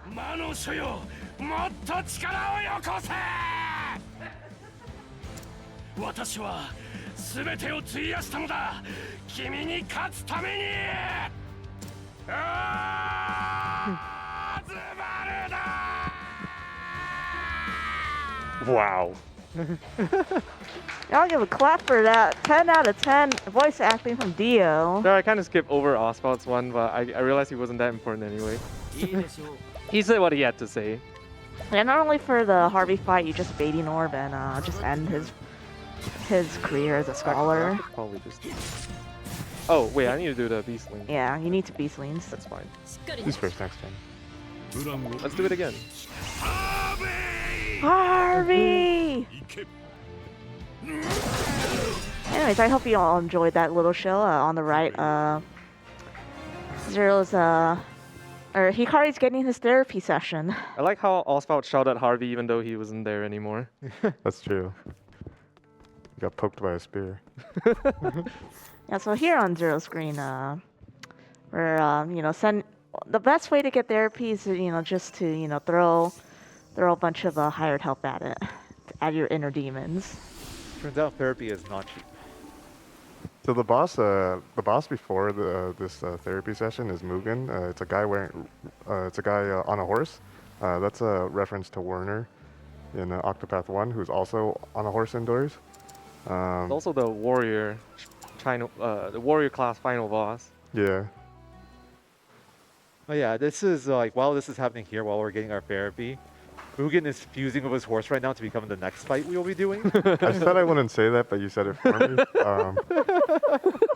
Yeah, so a horse has 4 legs and Mugen himself has 2 legs. So 4 plus 2. I'm kind of bad at math, but I think that's 6. You might notice that this boss has 6 arms. Where does the legs come from? I think it comes from Mugen and the horse's tail. That's the lore is complicated. Yeah, this fight's a little complicated, like a little hard to work through, especially because you're forced to do this fight in the daytime. So you wouldn't have the nighttime buffs and debuffs from Throny and Temenos. Yeah, a little bit of cool tech there is we actually use guards to hit 4 shields, get damage, and also put it back in the turn order so we can break at a good time. This boss is actually particularly tricky because it's a forced daytime, and a lot of the passives that like you utilize in the run are like nighttime passives that help a lot. So you actually have to like manually apply armor corrosive and get BP and whatnot. Yeah, but Budget Winterhill is pretty tanky. I thought it's just Mugen fused with this horse. I mean, that is budget when held. Yeah, that is budget when held. Oh, is that Octopath 1 lore then? Yeah. As well? Yeah. Alright, so this is the part of the run where I finally get online. By finishing Hikari Chapter 5, we unlock his EX skill, Shinju Manjigiri, which is very strong. So EX skills are kind of like extra skills that you can get from shrines, different from guilds. And then there are some EX skills that you get from completing the story. So this is the one that Hikari gets when he completes the story, and it's completely overpowered. It's actually more overpowered than Aber's, honestly. It's really good. And it also unlocks Vandal. I'm showing up here, and he has a purchase we can get called VT Blade. And that is an incredibly powerful sword. It gives you 400 attack, I think 120 crits. And That's not fair. yeah, and it gives you 1.3 times damage multiplier on all physical hits. We go from like 0 to hero incredibly fast. I've just gotten incredibly strong in like 2 minutes. Yeah, so pretty much now that Hikari's online, we're finally gonna get grab Agni, and we're finally gonna do assassins. Also, don't mind the fact that I just deleted Vados with HVP. Yeah, spoilers. We're gonna be seeing plenty of that. That just means it's more time to meme it up. Those bosses. Yeah. What bosses? Right now, I'm still kind of working towards that JP threshold that Frone has. I might already hit it because I got the Octopath and the Kate, but generally this is the point in which you would get Aber's. Aber's is a really powerful skill. I might have mentioned that before. Aber's is a really unique skill in that it scales off of speed as well as physical attack. So like, I think in Octopath 1, every 400 speed doubled increased the damage of Aber's by 100%.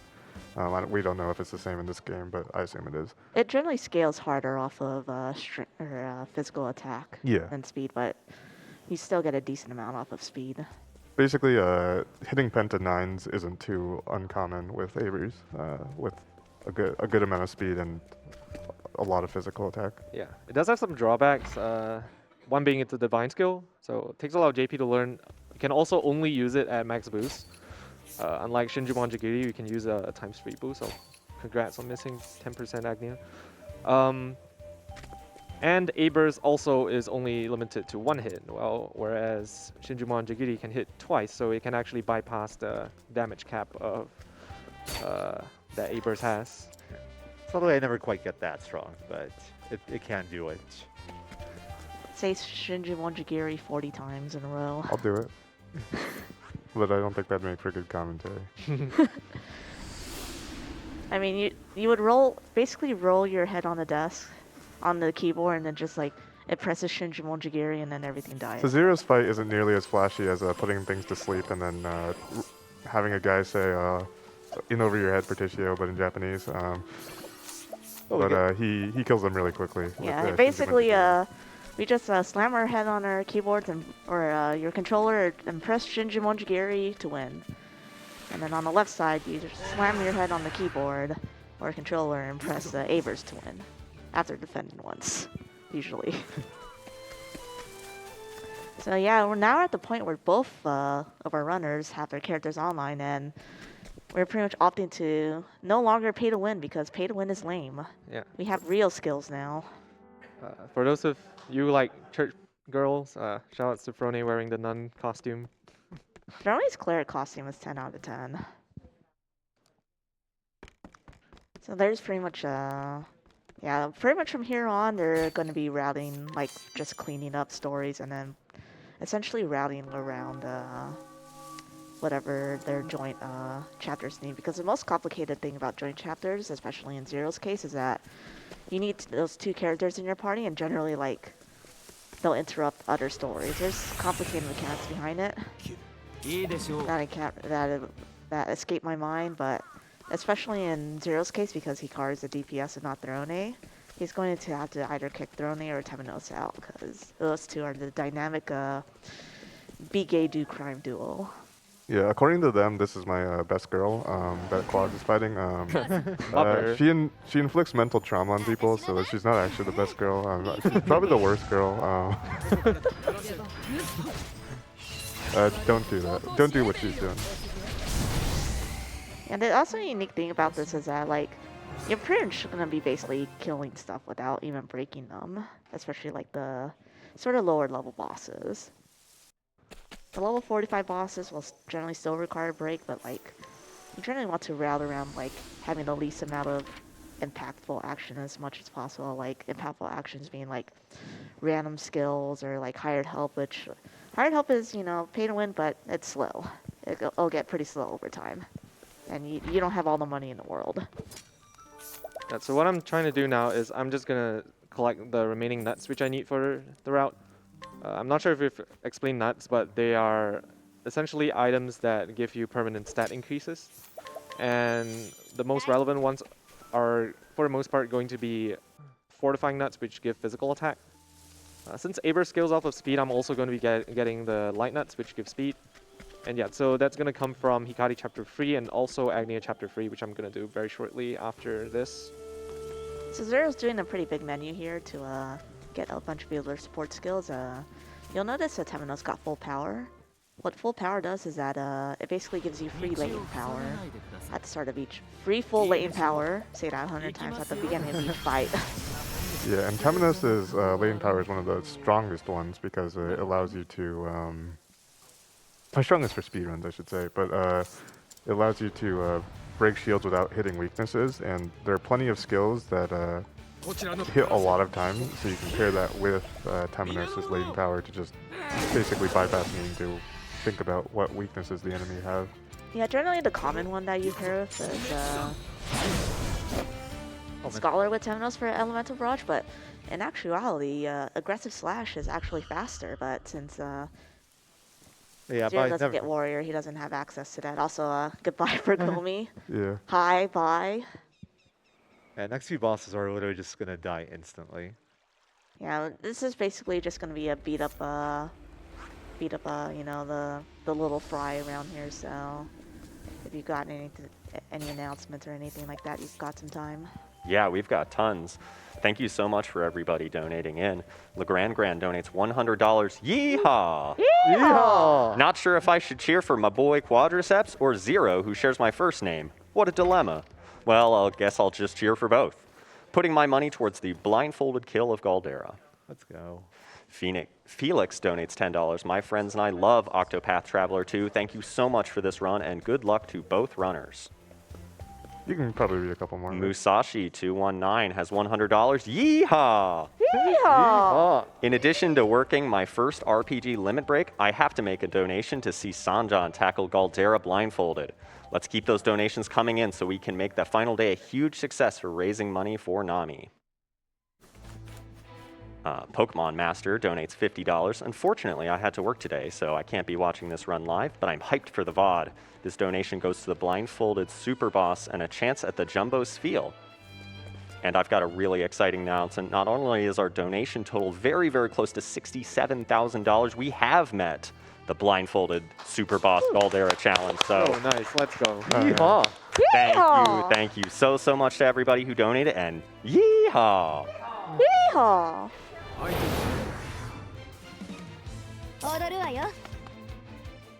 So both of them are doing Agnia's Chapter 2. The boss is called Lamani, but we like to call him Lamini. Leimani. Oh yeah. Or Lame Mani. Or, there's like 5 different nicknames. Do, I like do you even like use HPP? Yeah. Oh yeah, you do. but he has a really comically low HP, so both of He's them. got like 12k. Yeah, HP or both of them something are like that. gonna. Actually, him and Vados. Well, Vado says 14k, Lamani has 13k. That's still like very little. Close enough. Yeah, for these bosses, I don't even need to use Shinjuban gear. I could use the skill I learned from Hikari Chapter 3, which is 2 sword hits. Yeah, Divine Dual Edge actually has like pretty decent scaling. It's okay. It's funny because both hits of Divine Dual Edge is the equivalent of Shinju's first hit that hits AoE. Yeah. Dang. See, I learned. Yeah, that Shinju is just on another level, as well as some of Hikari's learned actions, which, well, we don't really like go out of our way, of course, because it's slow, but there's some really overpowered ones. Like my favorite, Slowing Sweep. Slowing sweep is actually low-key really good.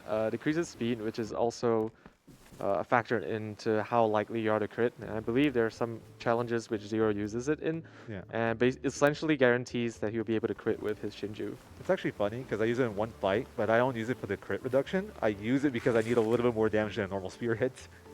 It does like 400 more, and it makes me hit the threshold. Nice.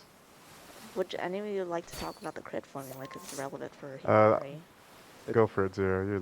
You're the man. It's your crit minus enemy speed divided by 200. So for every 2 crit you have over the enemy speed, you get 1% crit. And once you hit over 200 crit over the enemy speed, you're at 100% crit. That also can be like modified with buffs and debuffs, so like take aim, which increases your crit, or slowing sweep, which increases the enemy speed, and you can make a non-100% crit rate into a 100% crit rate using attacks like that. Crit does 1.25x damage, so it's not a huge boost, but oftentimes it can be like the little push you need. It makes a 2-shot into a 1-shot. Yeah. You want to go ahead? I believe crits in this game deal a base 1.3 or 1.25 times more damage. Yeah, that sounds right. Close enough. Yeah, I know in Octo was 1. And the first one is 1.25. I'm pretty sure it's the same. Octo 1 and Octo 2 generally share like really similar formulas, at least in terms of battling. Yeah, so the critical is going to be very significant, I think, for both of us. But the difference between Myra and Zero throughout is that Zero has the BT Blade on Hikari, which is his main weapon, so he enjoys the crit bonus that the BT Blade gives. And also, by stacking crit, he can basically ensure that he crits every boss without having to apply critical scope. Whereas I don't really have that luxury. Even if Rone had a BT Blade, she wouldn't have the critical bonus that it gives. And so I'm pretty much forced to crit scope anything that I can't reliably one-shot. It does apply for you on surprise attack, but that's not quite enough to do anything. Exactly. Yeah, I don't think we've explained critical scope yet, but critical scope makes everything crit. Yeah. For fighters, it's an incredibly busted skill, and Ventus just got some busted skills. It wasn't used anymore, but Catapult basically also has really good scaling, and there's a really complicated damage formula on it that if we had to explain it, we'd be here for 20 minutes. We'd probably be here for the rest of the run. And I'd definitely make Zero explain it. But I'm busy. It also has an interesting glitch to it where like you can use a different weapon to like hit enemies with, but use the stats of the other weapon, which not so useful anymore. In 80% it was used at some point, but that is used in other categories like Superboss. Yeah, Father, the boss that Quad just fought, is another boss that likes to talk a lot. So Quad uses a baiting orb to make him not talk, and then Yeah, basically kills him. to make them stop talking, just say orb, and then they'll just stop talking. Yeah, that's what you do. Father is also one of the damage thresholds that I need to hit, which is why I gathered all the significant and relevant nuts and consumed them before I fought Father. So from this point on, front lane's pretty much set up. Yeah, Quad, you're finally going up to Stormhail. And then since everyone's much higher level, you can basically just use ambush instead of needing to grab casty items and bringing casty. Good night. It's worth noting that if in Oswald 4 you use up all your reputation, you could still continue with Oswald 4, but then you still have to reset your reputation in town before heading over to this guy. I discovered that in a run. Yeah, I discovered that in a run and it lost me a lot of time. I was really salty.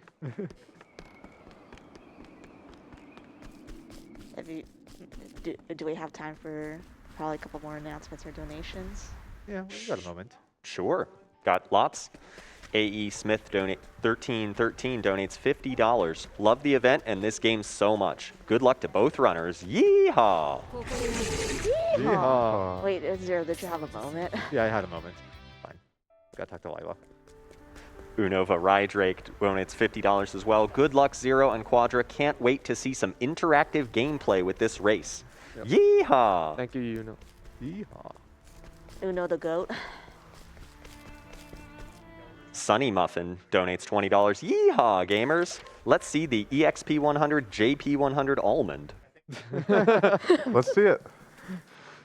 Close enough. I mean, 10 times 10 equals equals That's so true. 100, right? Yeah. And one more, Blue Fox 571 donates $50. Supporting mental health, that's a yeehaw moment for sure. You know, I just want to say, since we're doing Temenos 3 Stormhail, Crick dying is a crime. What? Quick dice? Wait, he dies? Yeah. What are you talking I about? didn't know. Oh, Look, he's there. I can't. I don't have a good track of time. Well, you know what? I'm sorry for spoiling you, chat, but I'm just gonna say it's a crime. See, he's still alive right now. He's Yeah. still alive right now. We don't know if he's alive right now though. Yeah. Temenos is sleeping. Shout out to Temenos being like the only traveler who actually sleeps during his story. Like all the other characters just don't sleep at all. They're machines. Yeah. Yeah, I don't think these characters take good care of their mental health. Wait, so he's still alive. He's just blue though. That blue outline. Yeah, I think he spilled paint all over himself. That's kind of unlucky. Bad RNG. Hey, he's still alive. I love this Watson and Sherlock music. Yeah, the Temenos theme is really good.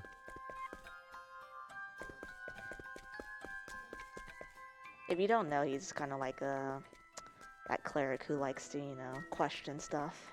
That's also basically it is. He's a inquisitor. Yeah, you could even say that doubting is what he does. Doubt is what I do. Alright, on Zero side, we're going through Throne A3M again for Best Girl. Yeah, Joe's favorites. Oh yeah. And then pretty much just the same fashion. We're just gonna roll our heads on the keyboard, controller, and just press Shinju Mojigiri. One advantage that Quad has by being level 50 over Zero is that he's level 50 and Zero's like level 30 something, maybe like low the high 20s right now. The flee rate scales off of your level, so Quad is much more likely to escape first try than Zero is, and all that time adds up, especially later in the game, because there will be a lot of encounters later in the game. Yeah, actually, I think Quadra, like later in the game, will have like lower level characters, but if he, if he had gotten an EXP 100, he would be level 82 actually, and pretty much, and fleas and everything are just pretty much like entirely free. Words are hard. There's just so many alliterations. The fleas in chapter 3s, once we have thought assassins, are not that bad. You almost never fail those. It's like the chapter 4 and 5s that are a bit more dangerous. And especially endgame. Yeah, the endgame is the worst part for me. Well, I guess for EXP 10 for Quadra as well. But it's still fairly manageable. As long as you don't fail like 2 free escapes on the battle, that's when it starts to get really sketchy. Yeah, for the most part, it's not that common. It's pretty common to see one field escape, but you generally do you are more likely than not going to be able to flee on the second turn. If so, Quadra's making his way through the Hikari chapters. There's pretty generally a lot of cleanup, and yes, that's correct. We still haven't recruited the last character, Ochet. Yeah, it'll be a good while still. Yeah, for speedrunning purposes, nobody really likes Ochet, especially in this category, because with her comes her Crackers Chapter 2, and in the Crackers Chapter 2, you have to do something with her. When we get to it, we'll see. It's like one chance to catch up. Also, Ochet doesn't really give you anything useful. I feel this is an appropriate time to read a $25 donation from Yozarian that just says, Ochet best girl. Now we got a real best girl coming out soon. She's good. She's good casually. We had I'll best give her girl that. all along. It was Casty. These hands. Now, you know who's the best girl? Catboy Temenos. Cat Oh boy my God. Temenos. Yeah, I like how the hunter class just gives everyone like cat ears. It's really cute. And also cat tail. Maybe that's where Budget Gilgamesh's Winhild's legs came from.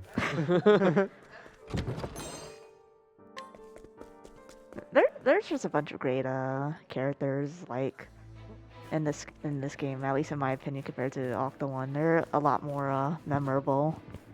Yeah, I do like the story of Octopath 2 a lot more. I think they developed the characters to a much greater degree than in Octopath 1. Not to say that the story in Octopath 1 is bad, but I think that was one of the criticisms of the first game, and I think they improved upon that.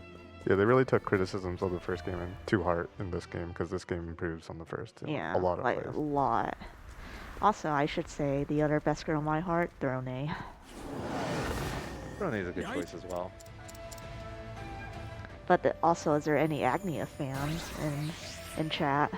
Like, I think Agnia needs some love too. After watching the 5-minute cutscene like 4 times in the last chapter, I'm a fan now. Well, since you said something, I've got a $50 donation from Sinosure. No doubt Agnia is the best girl. Yo. Good luck to both of you. Less than 3. Thank you, Sino. Thank you, Sino. Yeah, I do love Agni as well. Yeah, Agni is cool. I think every character in this game is really good. Yeah. Alright. There isn't really a character that you can dislike. Other than Mother. Other than Mother. Or a character coming up soon, which I will not name. I did but actually you'll see it soon. I did actually dislike Harvey a lot, but that was more in the evil villain kind of way. Yeah. I think that's actually a good thing. Yeah, that I did really hated Harvey. Yeah, I'm just gonna say Oswald needs therapy. Yeah. That's why organizations like Nami are important, so that all these characters can get the help they need and have a good support system Yep. of friends. I'm over here in Crackridge. I'm not sure if Zero has done this. Yeah, Zero's after already yet. done this Okay. part. Yeah, but shoutouts to the NPC that you got here. Unfortunately, we can't show the cutscene. Sure you can. Yeah, It's cursed. it's a little It's a little not safe. there are for- implications in the cutscene that are probably better to be skipped. She's just a big fan of Temenos' mighty staff. I don't see what's wrong with that. Oh, She's pretty into weapons. Wants to. She wants Temenos to. Okay, I shouldn't probably not say anymore. But anyway, one interesting thing about the routing here, I'm gonna have 3 straight fights later where I'm not gonna have any chance to heal. I'm doing this chapter now because Temenos sleeps in this chapter, and whenever Temenos sleeps, he gets a free heal. Interestingly enough, the chapters where Temenos stays in an inn, they don't give you your latent power, whereas normally when you do stay in an inn, like outside of the story, you do get your latent power restored. he's just a really light sleeper. He wakes up to everything. There is one fight where you automatically get latent power, but that's a little later for both of our runners here. It's actually coming up fairly soon for me. It's after this chapter. And once we do that, like I don't know about Quadra, but I definitely want to make sure I hold that latent power for Hikari and Throne the rest of the run. I have use for both of them later. Yeah, I think for me, I don't really need the latent. I do need the latent power actually. Yeah. It's a really convenient source of latent power. I think both our routes use the heals and the full LP restorations pretty well. That's also one thing that was really interesting to take advantage of when it came to routing.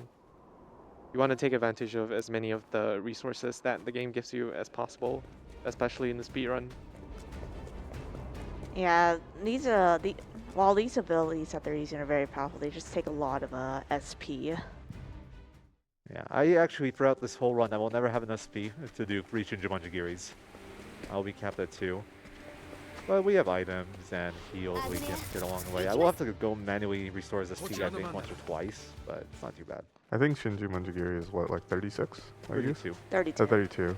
That's And- expensive. It's even more than Aber's, and I believe Kari has even less SP Yeah, than Throne. Hikari has the lowest base SP. Throne has like these.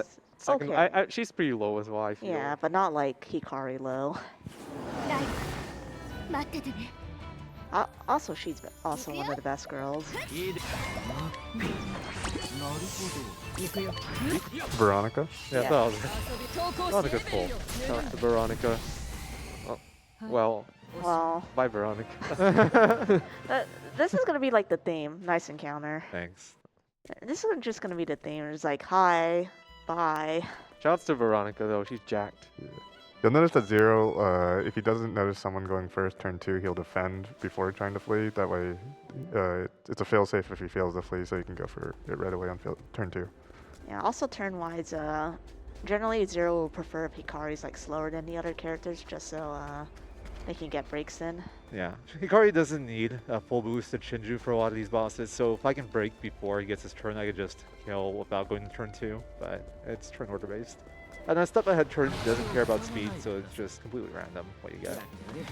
Yeah, I should know it's gonna be hard to see where everyone's at. Probably until like the old Chet chapters, I guess. Yeah, I but believe we especially not until like we hit the end game. Yeah, I believe we complete the Ochet chapters, the last. Yeah. Ochet and Casti chapters, maybe. Deserved.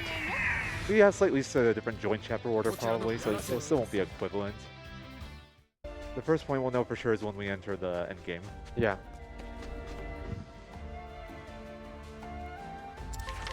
Yeah, we're coming up on Agnia's final chapter here. Pretty unique chapter, at least story-wise, because it's not. It's you'll see it in a little bit. It's just like for me, like I actually like I know a lot of people weren't into like Agnia's chapters, but I actually especially like the chapters like just because even though there's not as much stake, there's just like a lot of like really cool symbolism. Yeah, Agnia's chapters don't really have a lot of conflict, but it's really just like wholesome and good stuff. Yeah, after like all these dark stories, you just need honestly you just need something wholesome and good in your life. Yeah, I think it's good that they added this sort of variety, especially considering that some of the other characters have really dark stories, such as Brone and Oswald. Casti. The other upside of this story is that it probably has one of the best songs in the game. The second phase of the fight that Zero is currently fighting. This is the first phase. Nobody knows how she levitates, but she levitates. It's like a symbolic fight because it's like a dance-off, like a really fancy dance-off. You won't hear it on Zero's side, since I think it's on Quadra's side, but you'll hear it on Quadra's side like somewhat soon. But also, yeah, we just same. You also notice that everyone's latent power is filled. I think you'll specifically make use of this for later, I believe, Zero, or... Yeah, well, not everyone's, but Kari and Brony they'll be using. Also, I want to point out that I have a 97% crit chance on Dojiana 2, but I still have, it's better for me to use crit scope because if you fail it, it's really bad. Yeah, it's really hard to back up fight if you miss that kill. Yeah, just generally here, we only have like 1 DPS and we don't have merchants, really, so... Just like missing ranges means that they'll get actions, and if they get actions and they hit your main DPS, they don't have peak performance, and then just things just spiral out of control from there. Yeah, and I think for the most part, like the money's routed so tightly that if like, or neither runner can really afford to throw too many extra hired helps. You can back up money decently. Can't go completely crazy about it, but you have some spare. Yeah, you at least want a little bit of money at the end. You can see Quad just one-shot the horse dude. I don't need to repeat it again, but I think he fuses with the horse during this. Yeehaw Rat! Oh, yeehaw rat. Shout out to Yeehaw Rat. It's a meme, at least in my circle, because when I was doing Throne single story for the first time, you're here at like level 35 since you need to be here for Throne chapter 4, and I got ambushed at level 35 by a level 1 rat. Hey, Seglance has a $10 donation. Zero, do everyone a favor and let Yeehaw Rat out to play later. Good luck, gamers, and remember, working hard as always, Casti. Working hard as always, Casti. Thank you, Sig. And we're coming up on Throne, so like, Zero actually wants to do Throne's chapter 4 a little earlier, so that he has a better opportunity to boot her out. For at some point, of course, Quadra will be pretty much having Throne in the party the entire time since she's the main DPS. We haven't mentioned it yet, but the character that you start with is locked into your party until you clear their final chapter. So that's part of why we use Throne. We want to keep her around anyway. If you use Partition, for example, it gets trickier because you have to boot him. It's something they have to consider in the routing. You know. For this category, there's 2 viable starters in Partition and Throne, but Throne works out slightly better probably. I love this battle theme a lot. It's great. It's honestly Hikari's battle theme slaps. So I don't have enough power to one-shot the Enshrouded King because of being forced to fight in the day. So what I'm gonna do is I'm just gonna use 2 Abers instead, and that's gonna do the trick. Should just use Rod and Meat strats. Broaden meat strats. Wow. So there's this is like callback to older routes where there's an item called Rod and Meat. It's pretty rare, but there's a few NPCs you can steal or buy it from. And it's a physical attack buff, consumable food item, but it also poisons whoever you use it And that's on. unlucky. Yeah, double fail. Oh, don't kill Frone though. Her lane's important. Oh, okay, well, she's dead. Well, that's unfortunate. Dang. What do you need Throne's Lane for? D-Day. Oh, Okay. I can fix it. yeah. I got a little nice movement optimization here. So after bribing Yomi here, I need to swap day and night. So in between the transitions, I'm actually going to go to the shop here. And I'm going to sell stuff because I'm going to need money to buy the BT blade, which I'm also going to get for the XP10, JP10 route because I need a little bit of extra power. Yeah, if you hadn't gotten the EXP 100, Quadra would just be able to flat out skip it since you do a truckload of damage. Yep, exactly. The BT blade is going to help close the gap between XP 100 and XP 10, but we're still going to be slightly behind in terms of damage. But for purposes of the run, it's essentially the same. Yeah, also, Claude is a very bad person. There's just a lot of like really dark things in Thurley's story. Yep. It's also like a 4-phase boss fight, but by using a baiting orb, we can make him not talk, and also by one-shotting him, we can skip all the phases. So that's kind of the reason why I rush Hikari chapters next. I need the BT blade so that I'm gonna be able to have that extra power for a lot of the upcoming bosses. It's going to allow me to skip using crit scope on a lot of bosses, so I don't have to worry about critting anymore. Or having, yeah, because the critical multiplier is 1.25 times, and the BT blade gives you 1.3 times damage, so it's roughly the same. And that allows me to have Inventor on Frone for the rest of the run, which is going to make a lot of the fights against trash mobs a lot more convenient because I can use Catapult, which is a lot cheaper. One of the things that Frone struggles a little bit is with clearing groups of multiple enemies, because the only thing she has for that by default is Abers, and you need 4 BP for it. So you always have to do it turn 2, whereas with Catapult you can do it on turn 1. Yep, exactly. So it's really convenient to have the BT blade and Catapult on Frone. Makes her Catapult extremely strong and very suitable for taking out trash enemies. And we're gonna see quite a bit of them upcoming, especially in Ochet's chapters. They got a lot of them there. And in the Dawn segment, and also some of the joint chapters. Also, one interesting thing to note is we're gonna complete we started Agni and Hikari's chapter 2. You actually don't need to complete Agnia's story to be able to do Hikari and Agnia 2. You just need to complete Agnia 4 as well as Hikari's full chapters. Yeah, that helps out with routing a little bit. Essentially, I can save finishing Agnia chapter 5. Give the rat a hello. Or rat. Aw. Yeah, I can do Agnia 5 after doing Hikari Agnia 5. That helps out a little bit with my menuing.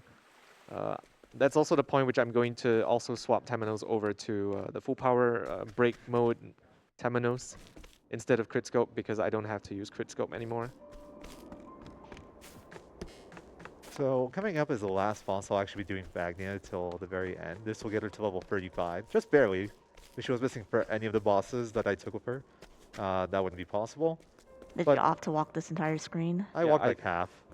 Yeah, I did. Respect. It's a 95% chance or about there to skip the encounter if you walk the entire screen on both passes here.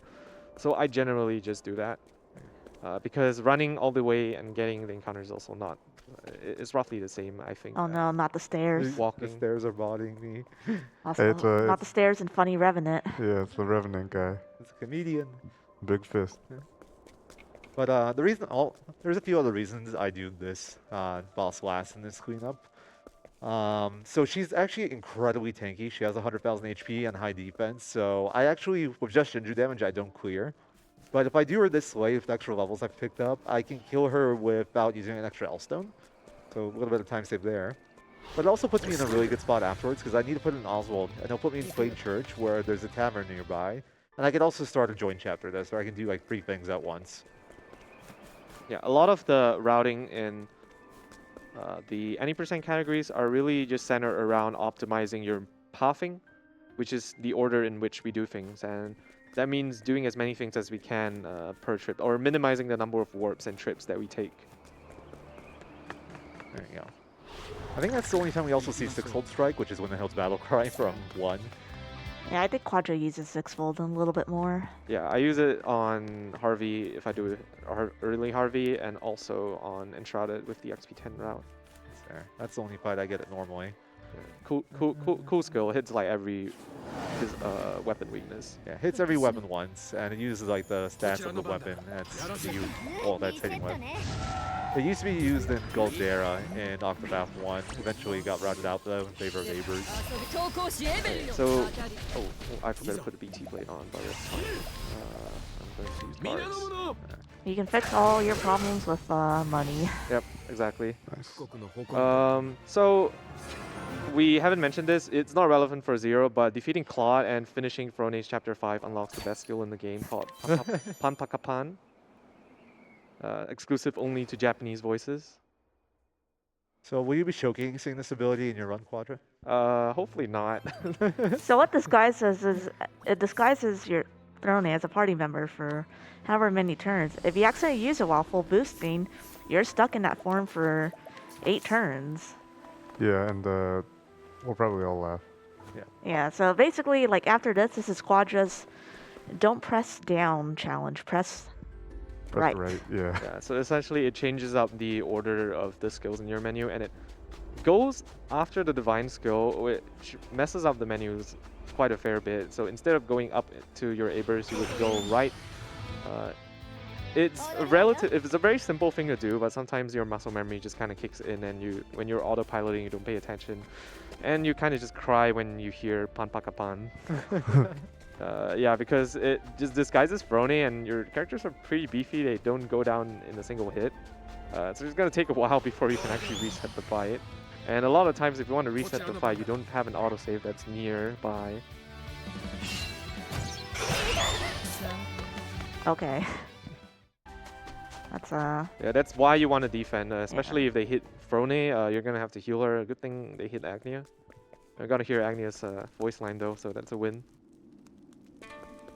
Shout outs to Yomi for only having 1 song for the entire game. She made this song especially for us, and she really wants us to know that. nice surprise. Also, I think the interesting about Quadra is that like just one character from each kind of like pair, and gets the Auron XP. So it's Throne, Agnia, and Throne, Agnia, Particio, and Casti. Yeah, that was really something that wasn't intended, but it does kind of work out. Essentially, I'll have consistent flee rates pretty much for well, not guaranteed flee rates, but just consistently the same flee rate. Pretty much whatever party setup I choose to do. So is there a reason you use assassins for Yomi rather than I feel like they have a higher crit rate, so even though veterans can hit the weakness, I feel like they're more inconsistent in the damage. I prefer to use assassins, especially when I have the money anyway. I should note that assassins you only see it used like a few times here and probably at the end for our runners here, but they do a lot of damage and they also heal you. Generally, the healing's not relevant for here, but it may or may not be relevant later. So I'm doing the pay-to-win part of the run now. We're going to do Oswald Chapter 5 finally. It's okay, Oswald isn't honorable. He just beats up like big things and then just tells them study harder, lol. He does get a pretty stylish hat when he becomes a merchant, though. It's true. He looks like just like, you know, those full-on cowboys from the old movies. Honestly, the merchant outfits, pretty fire, especially Hikari's. Something nice bit of optimization to know is that Zero actually has step ahead off of Oswald. It saves 1 second on every fight, which is really nice. He doesn't need step ahead on Oswald for any of the fights here. It would be a little nice for Harvey, but it's not necessary. Yeah. I did have to have step ahead on Asphalt for this section, for my Harvey section, just because I needed Asphalt to go first for Harvey. So that's one area where I wish I had that little bit of time save. I don't think we've actually talked about it, but you'll notice that both Quad and Zero switched to Knight before entering a boss, and that's because Throne's Knight buff buffs the entire party's physical attack, and Temenos' Knight buff basically is a free armor corrosive, which multiplies your physical damage by 1.5. Yeah, it's more relevant early on, especially if you want to grind encounters. Or relevant if you want to take it safe, and because Temenos also inflicts blind for 1 turn. A very So hype music coming up.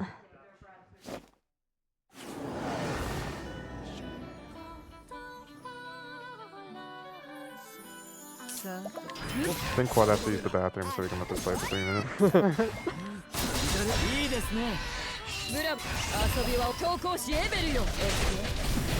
Sorry, chat, that's all you get.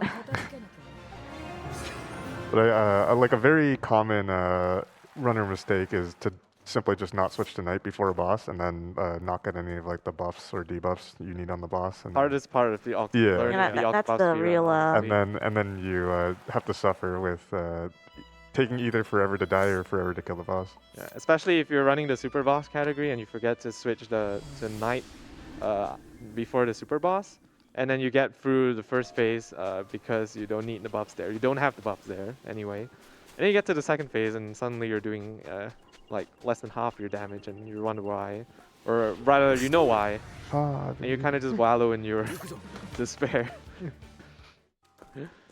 Some fights you can back up without Knight buffs, and some are just undoable, honestly. It really depends. But for my route, it also hurts more because I don't get the Life in the Shadows, the XP JP boost. So depending on what fight it is, I might actually miss my thresholds for story. Yeah, that's true. Throne's like, or Thief's last passive is basically a passive that gives you like 1.5x EXP JP additive if you win a battle at night. Yeah. So really important for I think that's one of the features of JRPG, especially turn-based JRPG speedruns, where a single mistake can be very costly. Because in the battles, it's usually black and white. You either get this RNG or you don't get that RNG, and one single mistake and throws off your entire setup can lead to disaster. You could say it's like player skill, the player skill of this run and recovering that. But you could also say it's the player skill not messing it up in the first place. Yeah, exactly. It's a form of consistency and execution that you have to get better at if you want to run games at a high level, especially Yeah, I'd say turn-based. this game is actually more execution-based just because everything moves a lot faster. Also, we kind of missed it, but when we guided Charlotte, Temenos was actually climbing the rope, and he will just turn around and float in the middle of the air while he's guiding Charlotte. So shout outs to Temenos, the incredible flying. I've never seen that. I've never noticed as well. Oh, I should also note, we finally recruited Ochette for Zero. Yep. And we picked the Owl. Do you also pick the Owl Quad, or do you? I pick Akala because Akala is a good boy and sits in your boat when you sail in the water.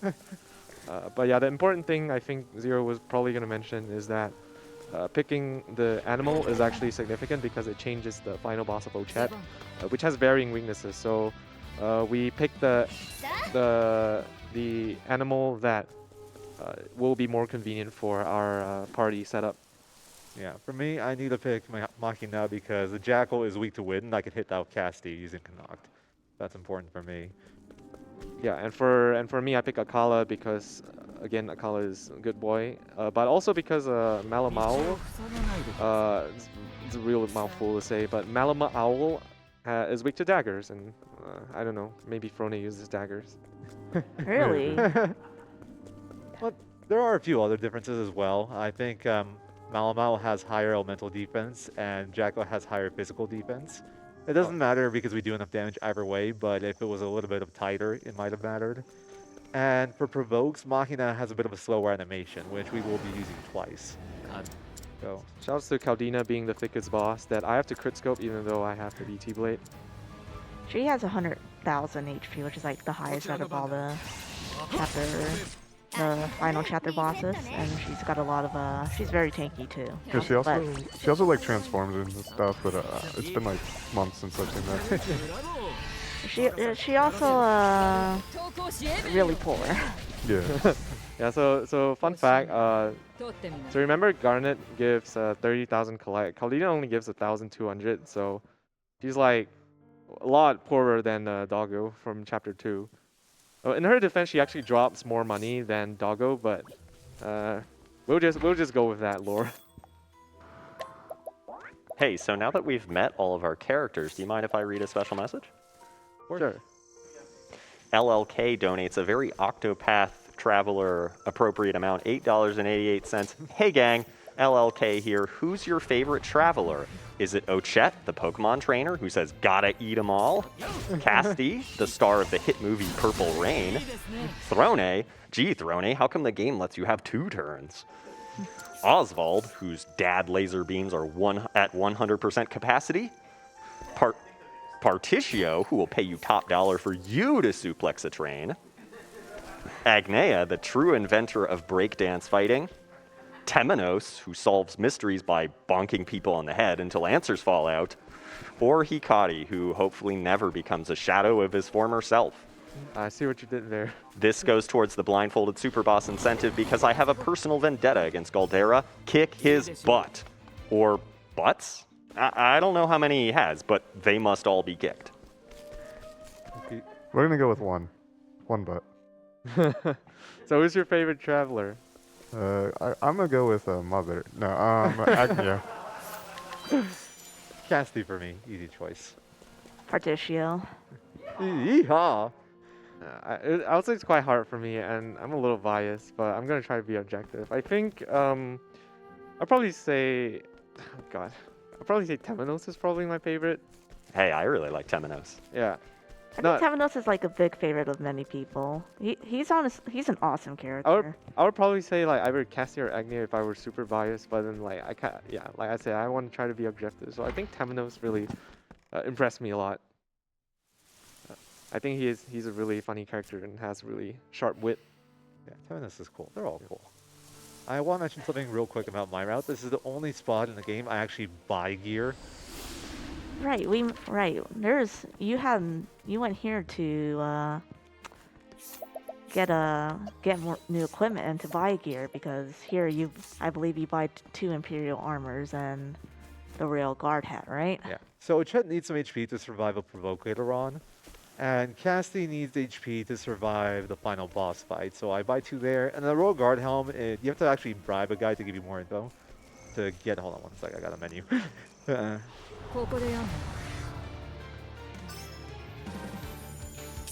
Yeah, so Quadra here on the other side, guarding Particio and That battle. oh my god. At least he's surprised. I think that's like 1 step away from the trigger. Yep. Yeah. You always get that too. Yeah, it's a not uncommon. This battle. area is just cursed. The Cassie4 area is just kind of cursed in general. Also, this is a pretty cool battle sprite, honestly. I think I like his battle sprite like probably the most. Yeah. Fortunately, we orb Trousseau, so we don't get to hear his Yeah, he talks a lot and he says die a lot, but dying is not cool, so we orb him and he doesn't get the top. Going back real quick to the equipment thing. So the Royal Guard helm is probably the best helmet in the game in terms of crit. It gives you like 58, and you can't find it anywhere. In fact, crit gear is kind of hard to find in this game. Really miss Garrett's helm from Octopath 1.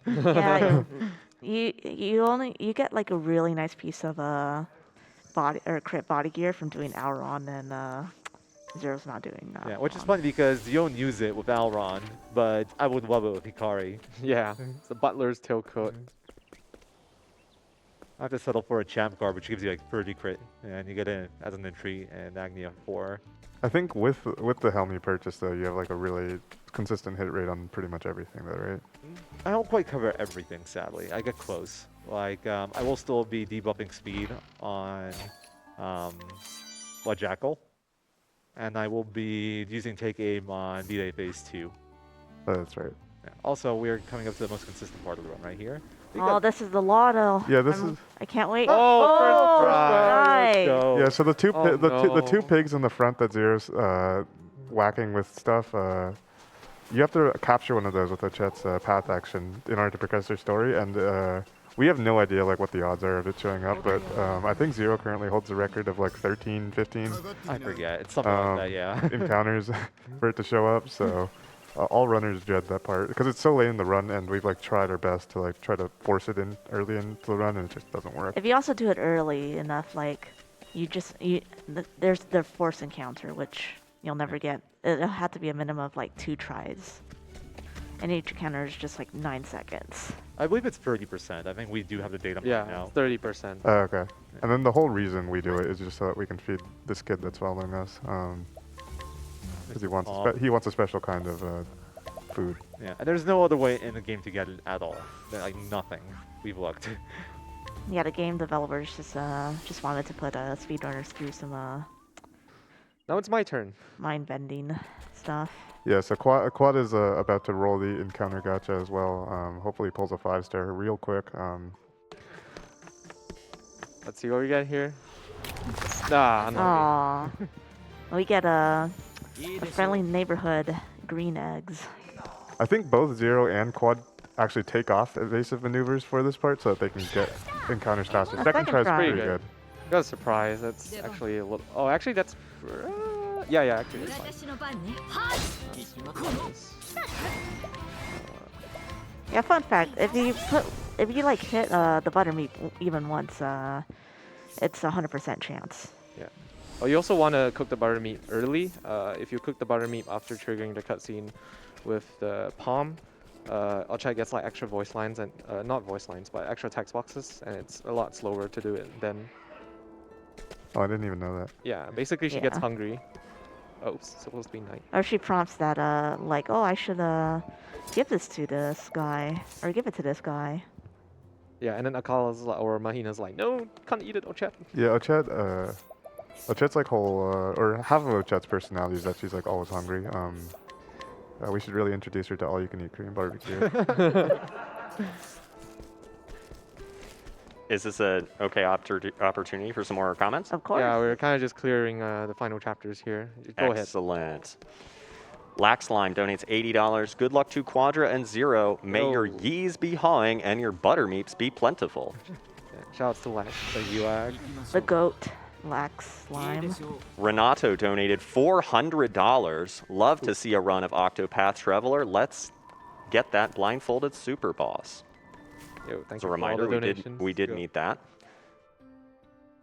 Enk donates $10. Any blindfold enjoyers? Good luck, boys, and yeet haw the Superboss out of here.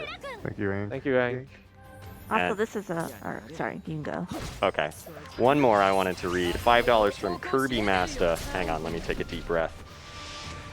Shinjumonjigiri, Shinjumonjigiri, Shinjumonjigiri, Shinjumonjigiri, Shinjumonjigiri, Shinjumonjigiri, Shinjumonjigiri, Shinjumonjigiri, Shinjumonjigiri, Shinjumonjigiri. Darn, messed up the last one. But this is really crazy because you might actually see Zero use that skill in a couple seconds. He follows up, he says, I'll donate another $20 if both Quad and Zero say Shinjumonjigiri 10 times in a row. Wow, Do okay. you want to be synced? Can we? Okay, we'll try to sync it. On 3? Sure. 1.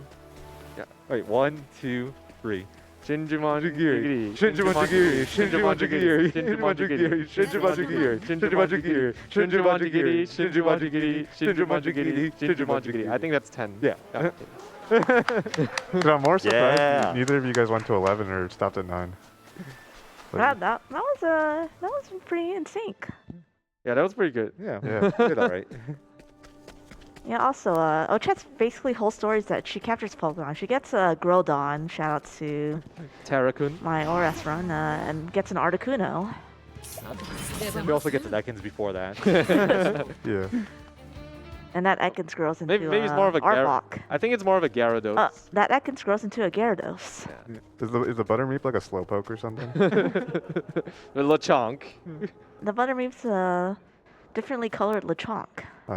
Shiny Lechonk.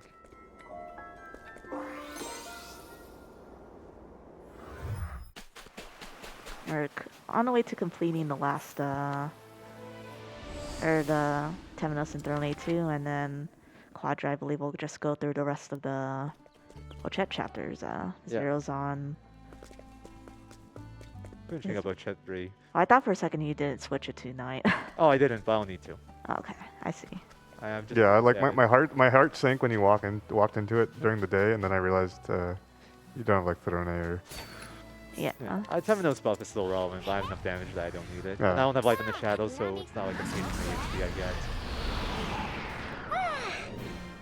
I like how Ochette just sends Alpione to the Shadow Realm. Yeah, shout outs to Alpione. She has a really strong amulet, which increases your damage like 3-fold if you're like 1 HP. Yeah. Yeah, you don't get it in any of the speedruns except for like very specific ones. Yeah, it's not even used in route. Galdera anymore, right? The No. Superboss. We used to try. We used to use it like really early versions of the route. Unfortunately, it's kind of just really annoying to set up. Also, the fact that you need to do Ochette's chapters isn't done anymore in the speedrun for that category. Yeah, it's a lot. It's a humongous detour to get one amulet. Yeah. Yeah, even though it's really, really strong. Also, I should know it's very dangerous to get encounters here in no chat area because you can't flee from them. It's incredibly rare as well. It's not my first one ever practiced. Really? I thought it's like you just straight up couldn't flee. Oh yeah, you can't flee, but Oh. the encounters are rare. Yeah. Yeah, I don't think I've actually ever seen an encounter. I think it's No like chapter. 1%. Something really low. I never checked because I've never Oh, seen one. Big Until mean, yesterday. Yeah. big oh, yeah. mean doggo on Zero side. I much prefer Lajacko actually.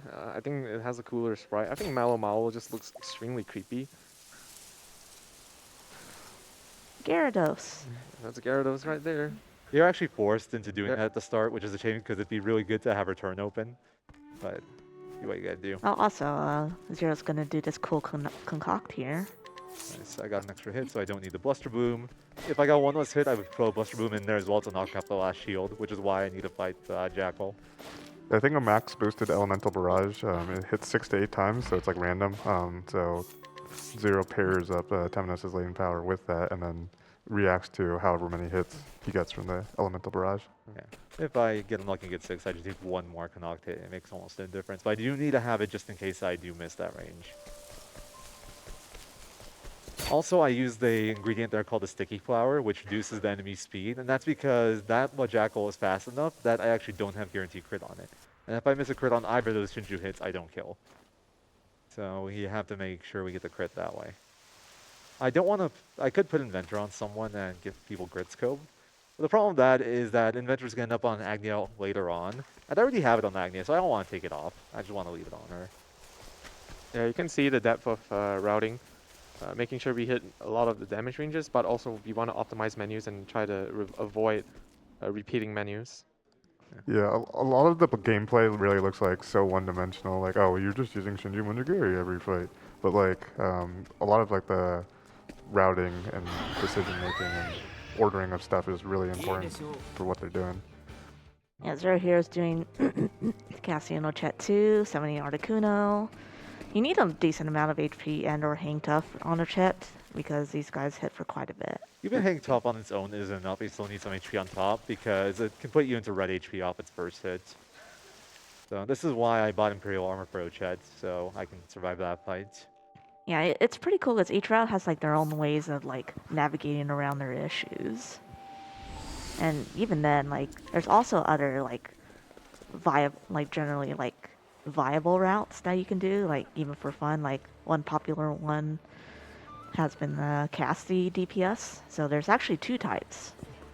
So you can use with these hands and then just axe everything to death with drastic measures, or you can let her cook and cook up something pretty dark and that deals a lot of damage because Cassie's actually a very capable mage with her use of concocts, and I've seen the route made for it, and let's just say she does a lot of damage.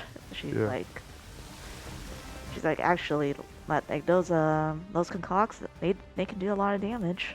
I know early on in routing we theorized that pretty much every character could actually like be used as a viable DPS option in any percent. It's just some would be faster than others.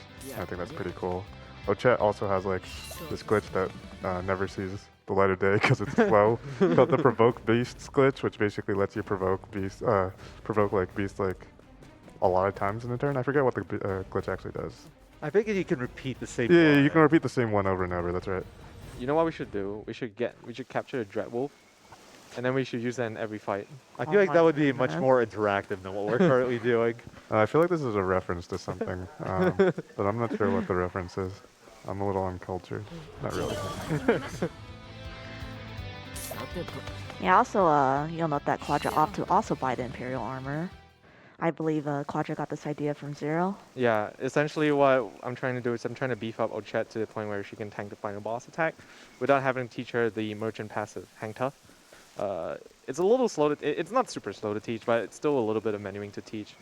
And also the merchant's on Oswald and I want to keep that on Oswald, so if I want to teach Hang Tough I have to put that back on. It was a little bit easier before we got rid of JP Augmenter. Yeah.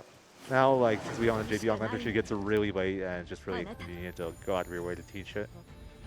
Yeah, there's, in addition to Cassie, there's also been routes made with Temno's DPS, which involves the use of, I forgot the name of that skill, but it's just like the skill that uses all his S. We just call it Spirit Bomb because it looks like a Spirit Bomb. Shoutouts to Mamgar.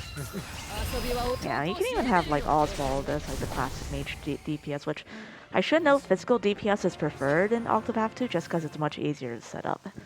Because a lot of the magic mechanics got changed, such that you would need more setup time. Like for example, like Scholar class like only has a fireball, like the first tier magic spells I only hit once, and in order to get like the second like tiers with like the double hits, you need to use advanced magic. Yeah. And the third one with elephants, respectively. I think like theoretically, magic does more damage in like the min-maxed late game, but it in a speedrun setting, it takes so long to reach that point. But that being said, we've met the Superboss incentives, so you'll be seeing magic.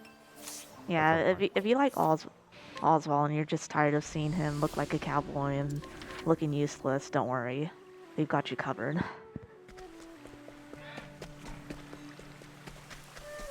Pretty much it's finishing up joint chapters right now. I still have Ochet chapters. Yeah, I still have the two last join with Temenos, Sprone, and Hikari and Agnia. We still got a good bit here.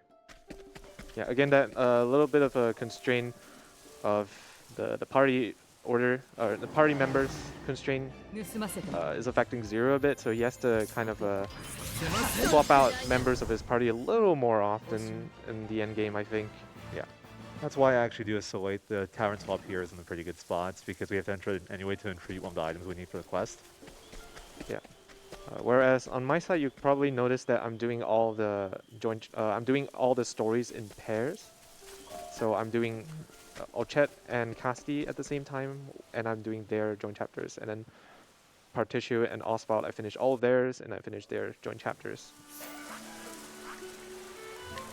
So the reason why I'm doing Ochet and Casti 1 here is because it gives you the Nourishing Nut M, an item which I'm going to want to give Ochet for a little bit more bulk. And it puts it at the top of the menu, so it just optimizes the menu a little bit more if I do it now.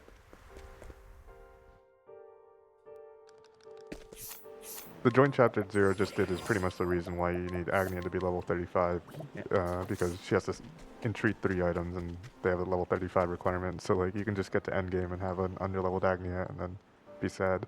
Yeah, you just have to go and grind or something. Yeah. It'd be miserable. Zero, did you summon Terrakun on the Sanctum Guard? I did not. I used a Shadow Elf. Sorry. Fine, I'll do it for you. I appreciate it. Thank you. It's also slower. That's why Zero. Well, it would save you an Elf stone, so if you didn't have a spare Elf stone, it could be good. Shouts to Groudon. Oh, good job. Terra slams the ground harder than I slam my desk after losing a league game. Yeah, we've got some time if we're just, just chilling, walking around if you got Literally anything. chilling here, by the way, because it's cold. Get it? I don't get it. Well, yeah, I don't get it either. Anyway, over to you. Yeah, so Kirby Masta donated $20 one more time. Shinjumonji Giri. One more time? Shinjimon Jigiri. Shinji Monjigiri. Shinji Monjigiri. Thank you so much. Mathia Griffin donates $25. Let's see if we can get this year's RPG limit break to $100,000, everyone. That would be fantastic. Let's go. That'd be ideal. GameFan44 donates $50 with no comment. Thank you so much. And Wells has a $25 donation that reads, "Good luck, have fun." Thank you, Wells. TYTY. $100 anonymous donation. Noticed RPG Limit Break was happening via recent YouTube VODs, and I had to donate. Love the clear display of camaraderie and passion for a fantastic cause. Love from the Pacific Northwest. Oops. A few more comments here. Anime fan X11 sends $10 with a comment. Great commentary from great runners. Very happy to see Octopath 2 already represented. Thank you, Anime Fan. Thank you. Dark Kebab donates $50 and says, "Love to see my favorite JRPG of this year being run in a race by two amazing speedrunners. Good luck to both Zero and Quadraaceps. May the best traveler win. P.S. As the soundtrack is so amazing in this game, what are your favorite tracks?" Oh, it's hard to say. My list will be super like, if we include battle themes, it's gotta be, I think, Critical Clash 2. I think it's just classic. See, that's the classic, but I gotta go with the underrated ones. I think the sea battle is just like low-key the best. I like that one. I think the Superboss has a special place in my heart, so it's the Superboss for me. I must confess, I actually don't have a favorite. I'm thinking about one, just pick one, but I got nothing. Yeah, Zero probably plays with the game audio muted. No, that's not true. How could I'm not a you? monster, okay? How could you? I just like everything. I think in Octo 1, the track stood out to me more. Like, I loved Orwell and Flame Church Town themes. In this game, I think everything's good, but nothing stands out to me as much. Yeah, that's fair. There's one track that I really liked that's in Hikari's scenario that every time it comes on, I'm just like really, really hyped. Oh, I think it's the Tempest on the Battlefield. Is that it? Is that the track? That's one of my favorite ones on the Tempest. It's the one that plays at the start of Hikari's story, and also the one that plays before I think you fight Vandalam. Yeah, that's the one. Yeah, that's Tempest on the Battlefield or something like that. One of my favorites as well. Really great theme. Yeah, here you're seeing Throne Age. You'll see like Throne Age generally sets inventor here just because we don't want to have to defend and do Abers, especially with a bunch of people with this step ahead. Yeah, you can use Catapult with less than 3 VP, so it's much faster. Yeah, it's one little detail about what I'm doing here. I'm actually triple boosting or double boosting, so ×3 boosting my catapult. I can actually kill all the encounters with a ×2, but I'm intentionally going for a ×3 because it's going to generate overkill, which is basically when you kill the enemy by a very large amount. It's over a certain % of the remaining HP. Yeah, I think it's like 50%. Oh wow, actually, Zero started the Dawn segment. Oh wow, that's really quick. Yeah, I'm surprised. I'm very surprised too. Maybe it's because of the whatever. Thanks, Harvey. Yeah, it's Harvey. Thanks, Harvey. It's okay. Both of these routes are actually really close. Right now, Alrond is in the lead. Or generally, like, leaderboard-wise, Alrond has the top spot. Yeah. That's a big caveat though. Yeah, the record is with Balron, and I think his quad's time is like 2 minutes or so better than my time with Hikari. There's definitely pros and cons to both routes, because Allround is definitely when you win a lot, and when you lose a lot for the route. Yeah. But the Hikari route's more consistent. That being said, I think like the average outcome you want with Elrond is like a 66% chance, so it's not too unreasonable. And before we get into the endgame stretch here, do you mind if I highlight a couple of things coming up? Sure. I wanted to highlight the next run, Fire Emblem Fates, which has a route bid war to choose the route, the 3 routes. Revelation is currently in the lead, and in second place is Conquest, which I think is my favorite route, and in third place is Birthright. So if you want to see either Revelation, Conquest, or Birthright, you definitely need to get your donations in as soon as possible, because that run will be next. Yeah, so the Dawn segment here is kind of like, you know, the final portion. Basically, there's 4 places where you need to go, and then you just get to hear this creepy pasta music all day long. But it's actually an extremely dangerous segment for both of our runners here. I think the danger level is like what, 55? I think it's 50. Oh, 50. 50. And Zero is not level 50. So his flee rate is going to be not so great. Quad's flee rate will be slightly better when he gets there. So you see Zero will fail a lot of escapes unless the game's nice to him. As long as I don't fail double, it's not so bad. But if you fail 2 escapes, it's very punishing. But the other thing is, it's like permanent nighttime, so we get a lot of battles running through here as well. So it's not just hard escapes, it's also a lot of escapes. I think you should take off evasive maneuvers to make it more fair. Yeah.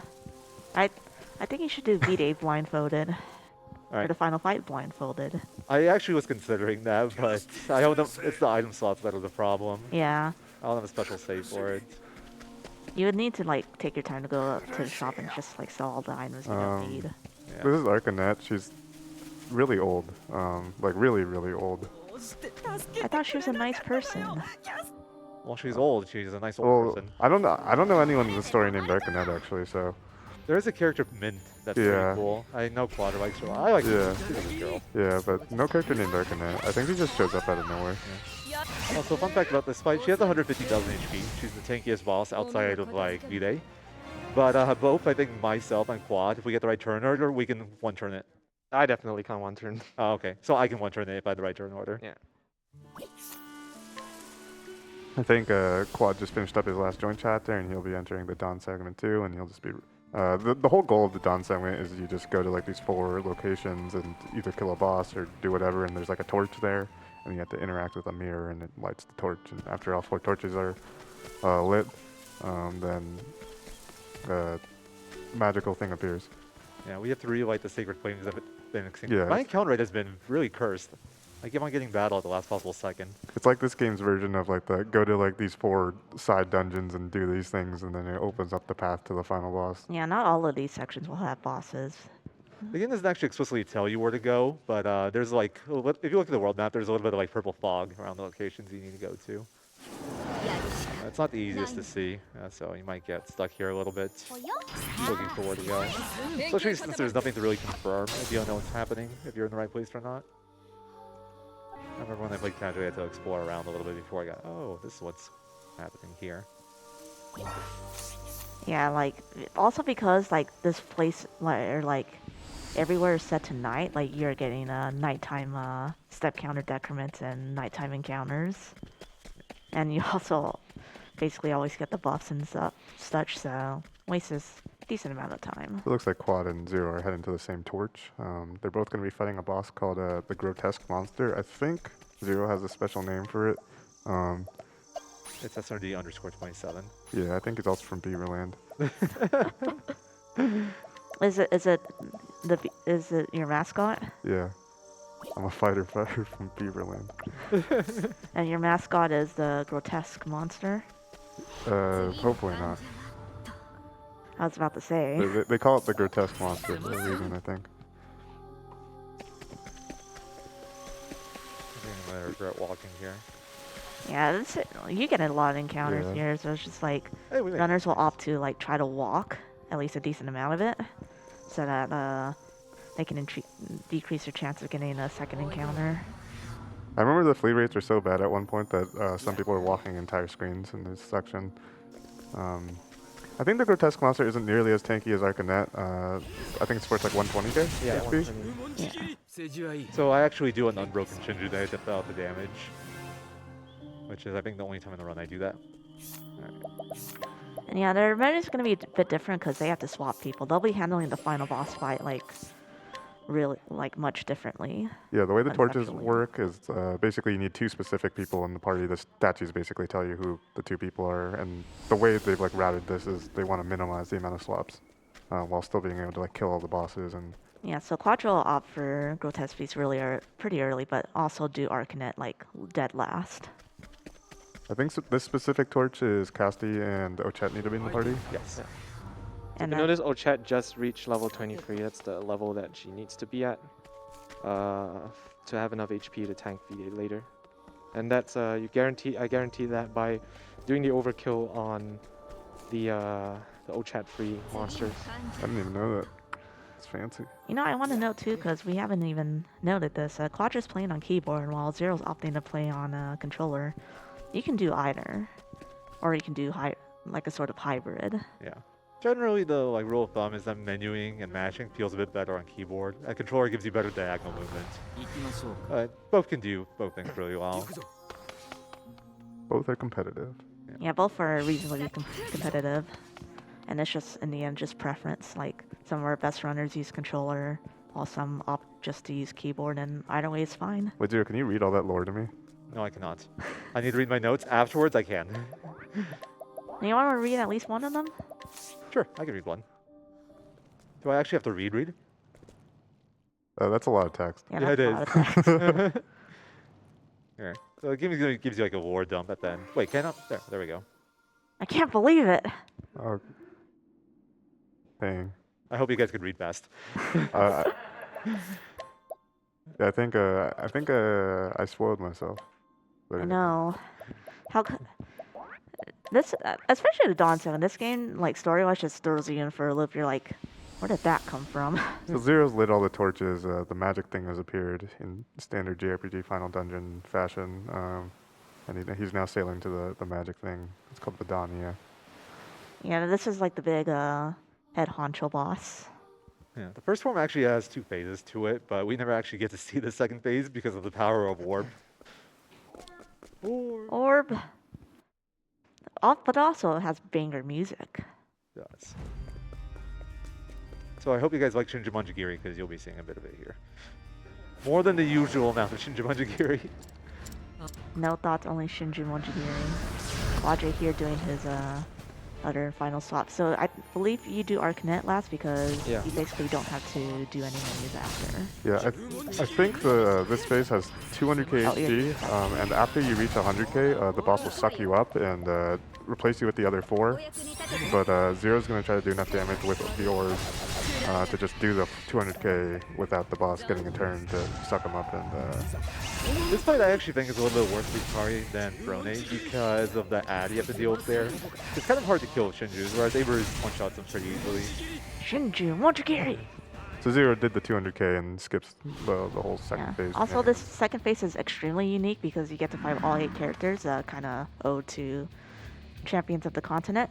Yeah. They borrowed some of the mechanics here. First phase you get to fight Volley 2, but we don't get to see it because it's in second phase. Alright, so he has to use the arms and you can't damage him until you break the arms. So we're going to use V-Slings to break. They have completely different weaknesses each, so there's no way to hit both if you're actually hitting with an element or a physical attack of a certain type. That's why V-Sli Hao, which is Shet's Light, it reduces defense and elemental defense, and also it knocks off a shield. And then V-Slings to knock off the other 4 is really good there.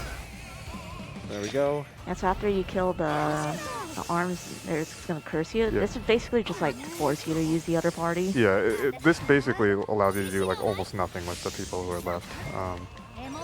Also taking So strats. this is my swag part of the fight.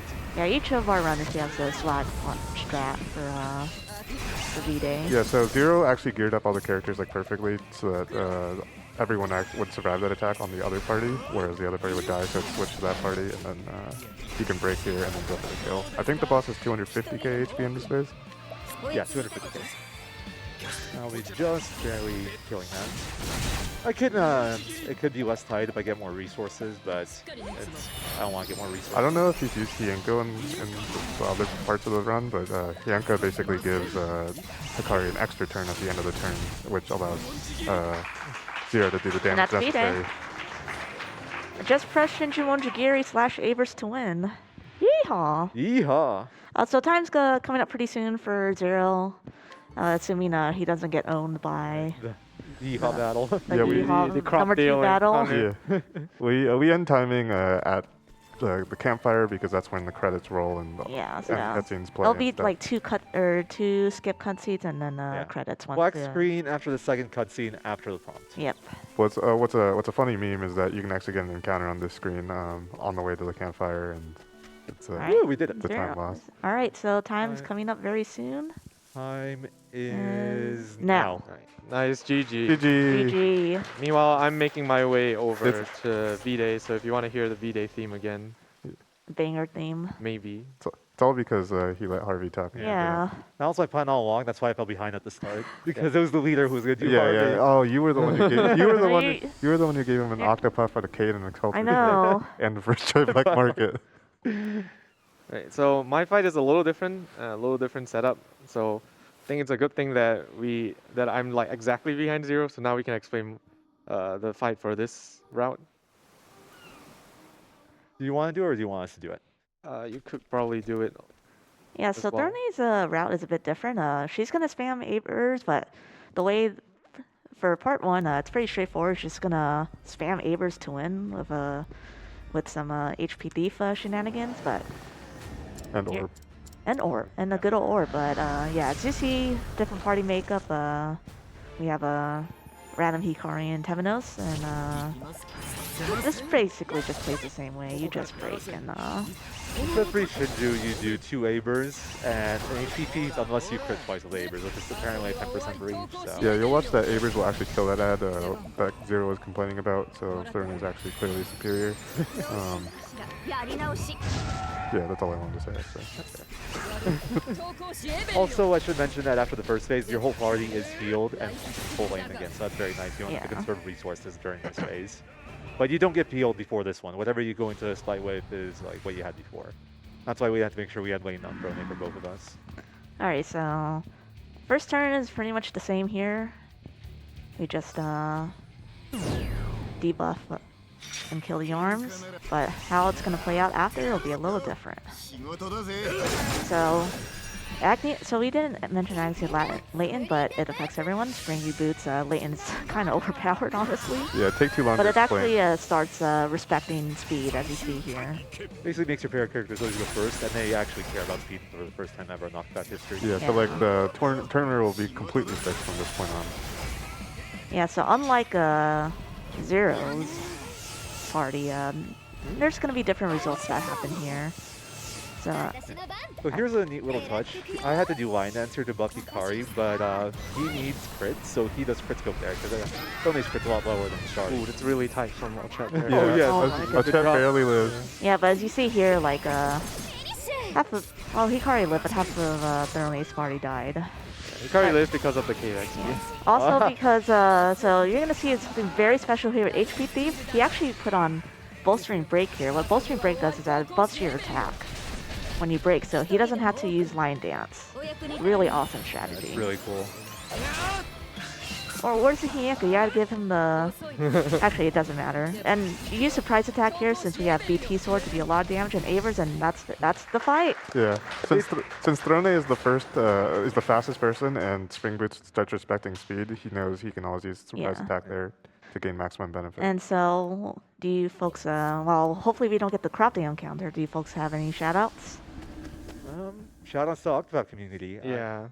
So we're all really close-knit. Everybody contributes to routing and strategizing, and everyone's very friendly, so... Yeah, I think the best part about the ampersand route is that it's a combination of efforts from multiple runners, multiple routers, and different routes. Kind of just like use each other's ideas and Time's improve coming on up the route. soon. Same with just black screen after the second skip. yeah. So yeah, and Time. We GG oh GG's nice. is the Harvey. Yeah, shoutouts to the Octopath community. Really cool people. Yeah, we've got a lot of knowledgeable people, and honestly, the Octopath community or Octopath runs have a lot of diversity. If you like shorter runs, there's single stories, which are extremely accessible. If you like longer runs, you've got this, and then if you like to beat up super bosses without doing any stories, you've got Galdi Waldi. Yeah, so we could probably swap over. I think to. We're not watching that blog? What? Oh, We I gotta- mean, if we have time. We gotta disable autosave. Yeah, let's say good old also.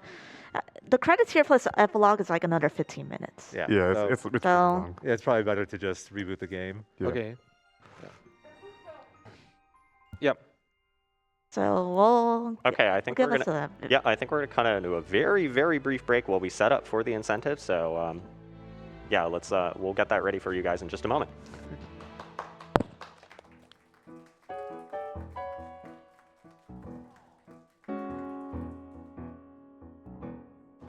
In this brief intermission, I want to highlight a very special donation. Agox donated $750. No comment on that donation, but much of that went towards some of our incentives for the Pokemon Legends Arceus run, the Glitch exhibition, and the post-game Volo and Arceus fights. Thank you so much for your generosity.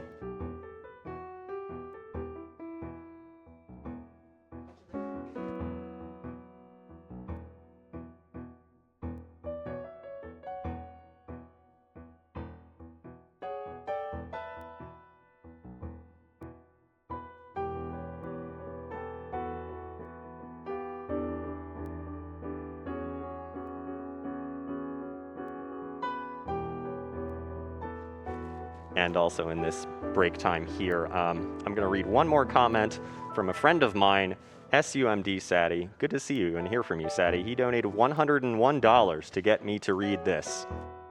These runners sure are super ultra mega dudes. GLHFGNMB. Yeehaw! OMG, Zergrush.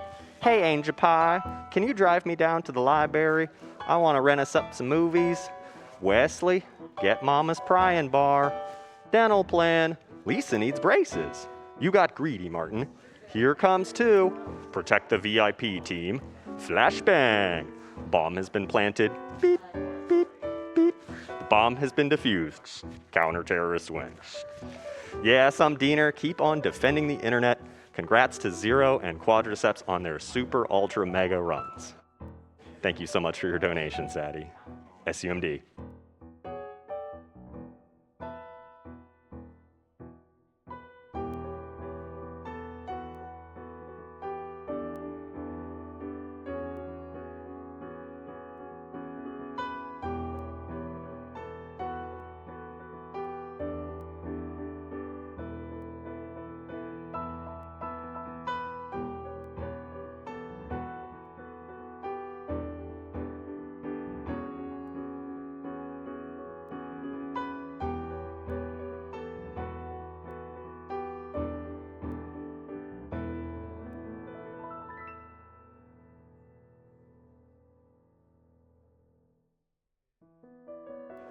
The NAMI Helpline Online Knowledge Center was visited more than 236,000 times in 2022, and that's coming up next year. NAMI hopes to expand the helpline to 7 days a week. We are happy to help them in that endeavor. Remember that all of your donations are going a long way to help them realize this goal. In fact, a donation of $30 allows NAMI to provide direct support to 2 help seekers in need. Thank you so much for your generosity, everyone.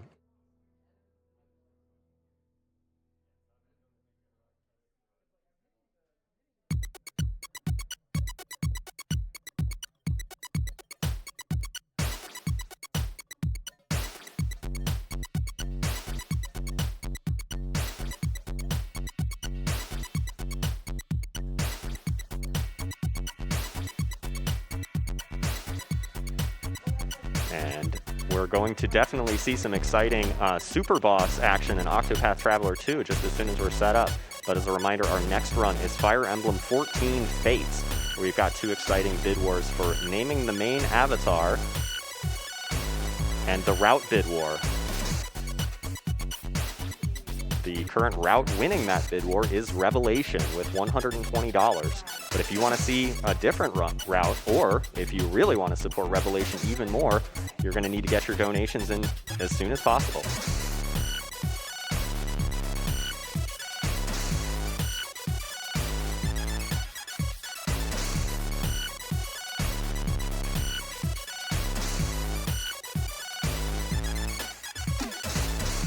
$40 coming in from Xcodes. This has been a fantastic week of runs. So many great games, so many great runners, and such a great community.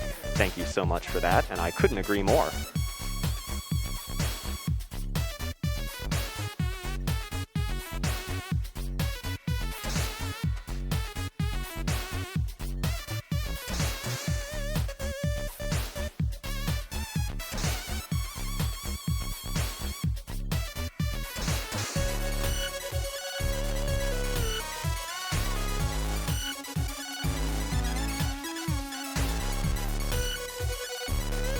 course, in addition to influencing the event with incentives and bid wars, your donations also make you eligible for prizes. Check out the prize page for which prizes are available in this block. That's the Heartless and Nobi Iron-On patches, minimum $5 donation. Sora and Riku Perlers, minimum $5 donation. Yuffie and Jessie Perlers, also minimum $5 donation. An Octopath Traveler 2 Steam Key for a $10 minimum donation. And a $50 minimum donation for the Spheal Jumbo Plush. And as a quick reminder, a $100 donation across the entire event gets you eligible for the 256 gigabyte Steam Deck. Tons of exciting prizes, so get your donations in and good luck.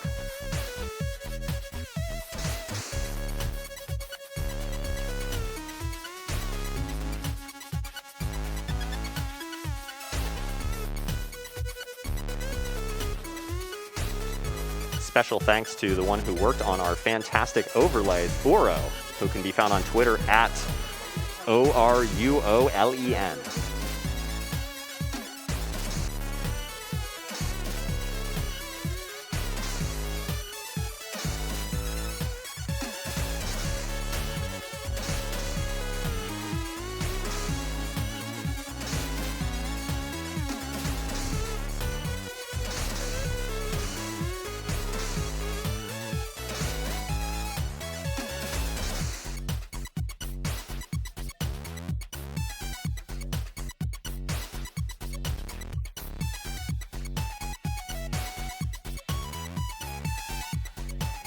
RPG Limit Break is proud once again to partner with the Yeti to bring 5 awesome t-shirts that are available right now.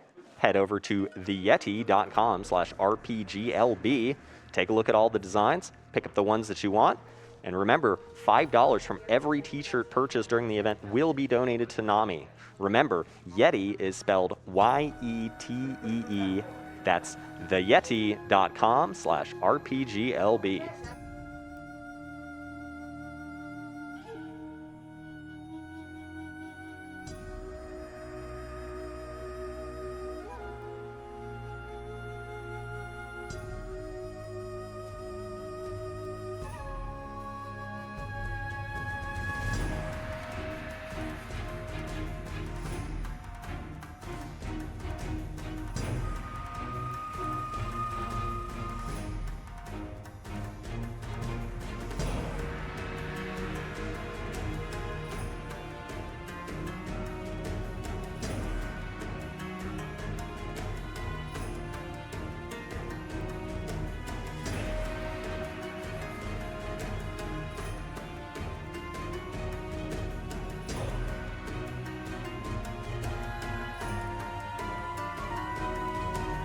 And one more important thing I would like to mention, in an effort to support the mission statement of NAMI, whom we're all here raising money for, we would encourage our chat donors to avoid using mental health-related pejoratives such as crazy, insane, nuts, mental, bonkers, when describing situations that are otherwise extraordinary.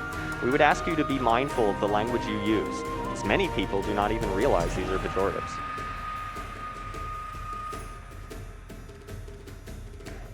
Okay, well, I'm getting the sign that it sounds like we're ready to go for the incentives Superboss. So we're going to kick it over to Sanjan and get started. All right. Hello, everyone. I'm Sanjan. I'll be doing the Blindfolded Superboss incentive as we've raised money. Congratulations, everyone.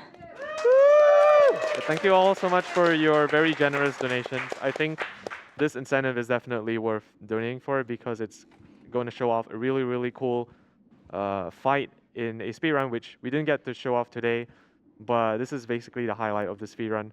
I think it's a really cool fight because it's against the Superboss, which is the hardest content in the game, and the speedrun is very minimalistic.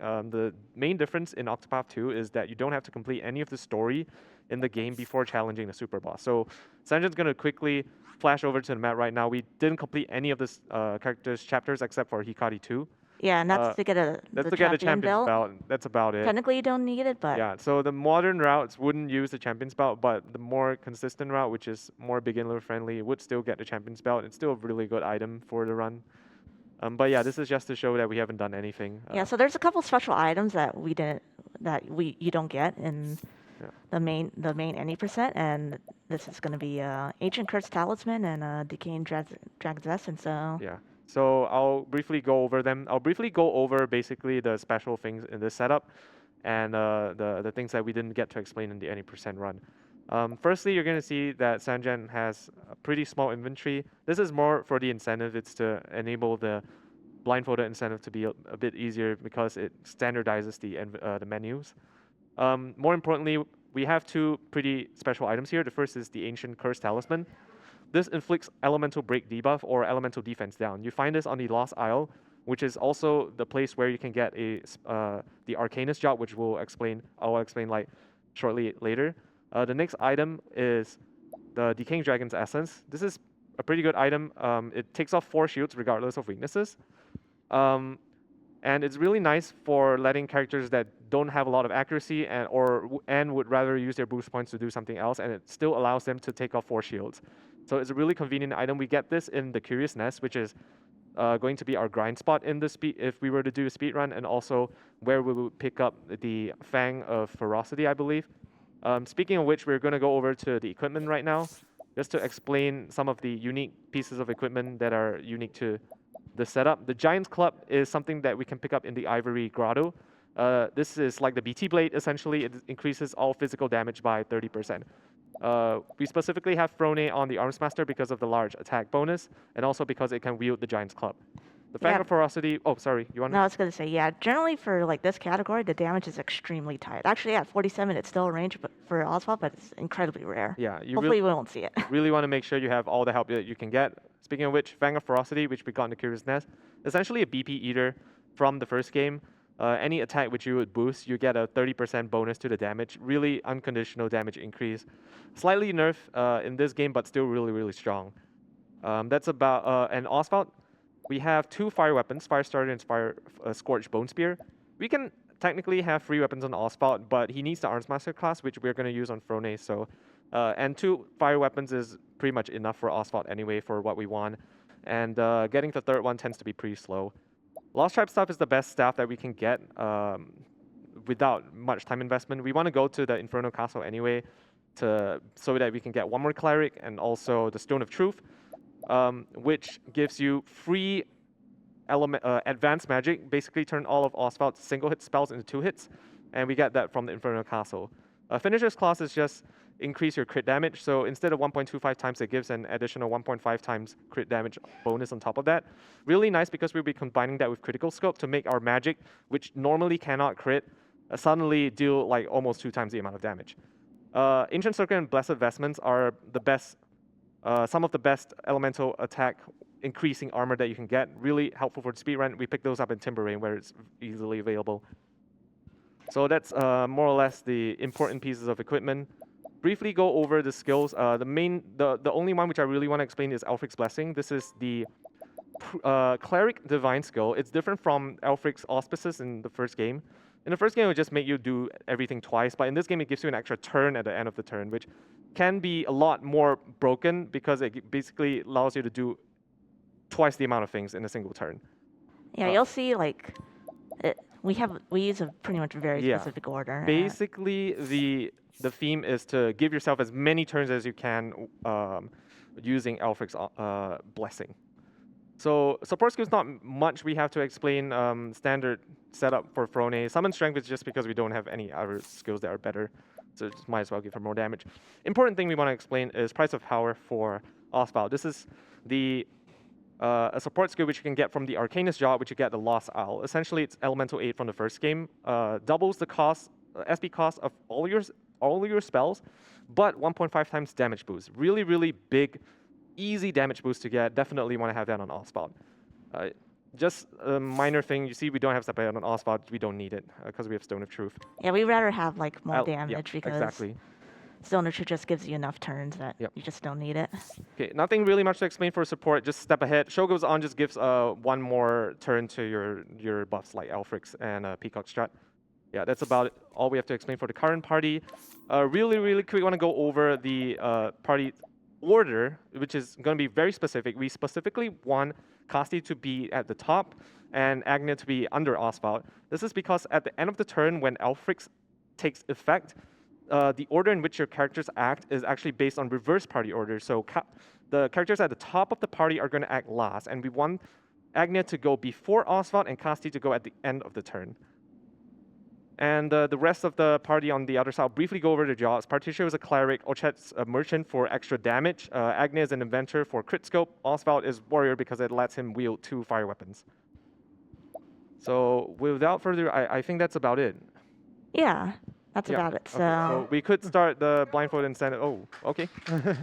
my controller fell. Yeah. All right. So we'll give you a countdown. Maybe Sanjan, you could get. I will give the countdown. So, I'm gonna wear this over my head so I don't see anything. Yep. I'm just gonna try not to catch my mic onto here, and I'm gonna close my eyes. And I think I'm on the confirm screen, right? Yeah. Yeah. So, Just press A. Yeah. yep. So, You left it. We're gonna go. what? Oh, Did I leave it? Press. Yeah. Wait, did I leave it? Oh. Yeah. Okay. Down. Wait, what did I do? I don't know if You you can hear gotta us. press circle. You started a party. Yeah. Okay. So. There we go. You're good. When I press commence, the final commence, so pretty much on Yeehaw, I will start the fight. So 5, 4, 3, 2, 1, Yeehaw. Yeehaw. All right. So I'll be explaining the fight as we go along. Sanjan won't really be hearing much of us. So on the first turn, Eye is gonna summon ads. The Eye is the bulkiest enemy in the game. Has 600,000 HP. Both phases of Galdera actually have more HP than in the first game, so we're gonna have to do a lot more damage. We're immediately gonna use Particio's latent power to set up Alfrix. We're gonna put in an Agnia because she's gonna be supporting the party for the entire fight here. And we're gonna use Elemental Beastly Howl to inflict Elemental defense down on all the ads.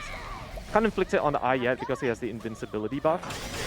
But we're gonna take care of the ads first. So we're gonna use Beastlings. This bypasses the counterattack mechanic, which would normally kill you if you were to hit it.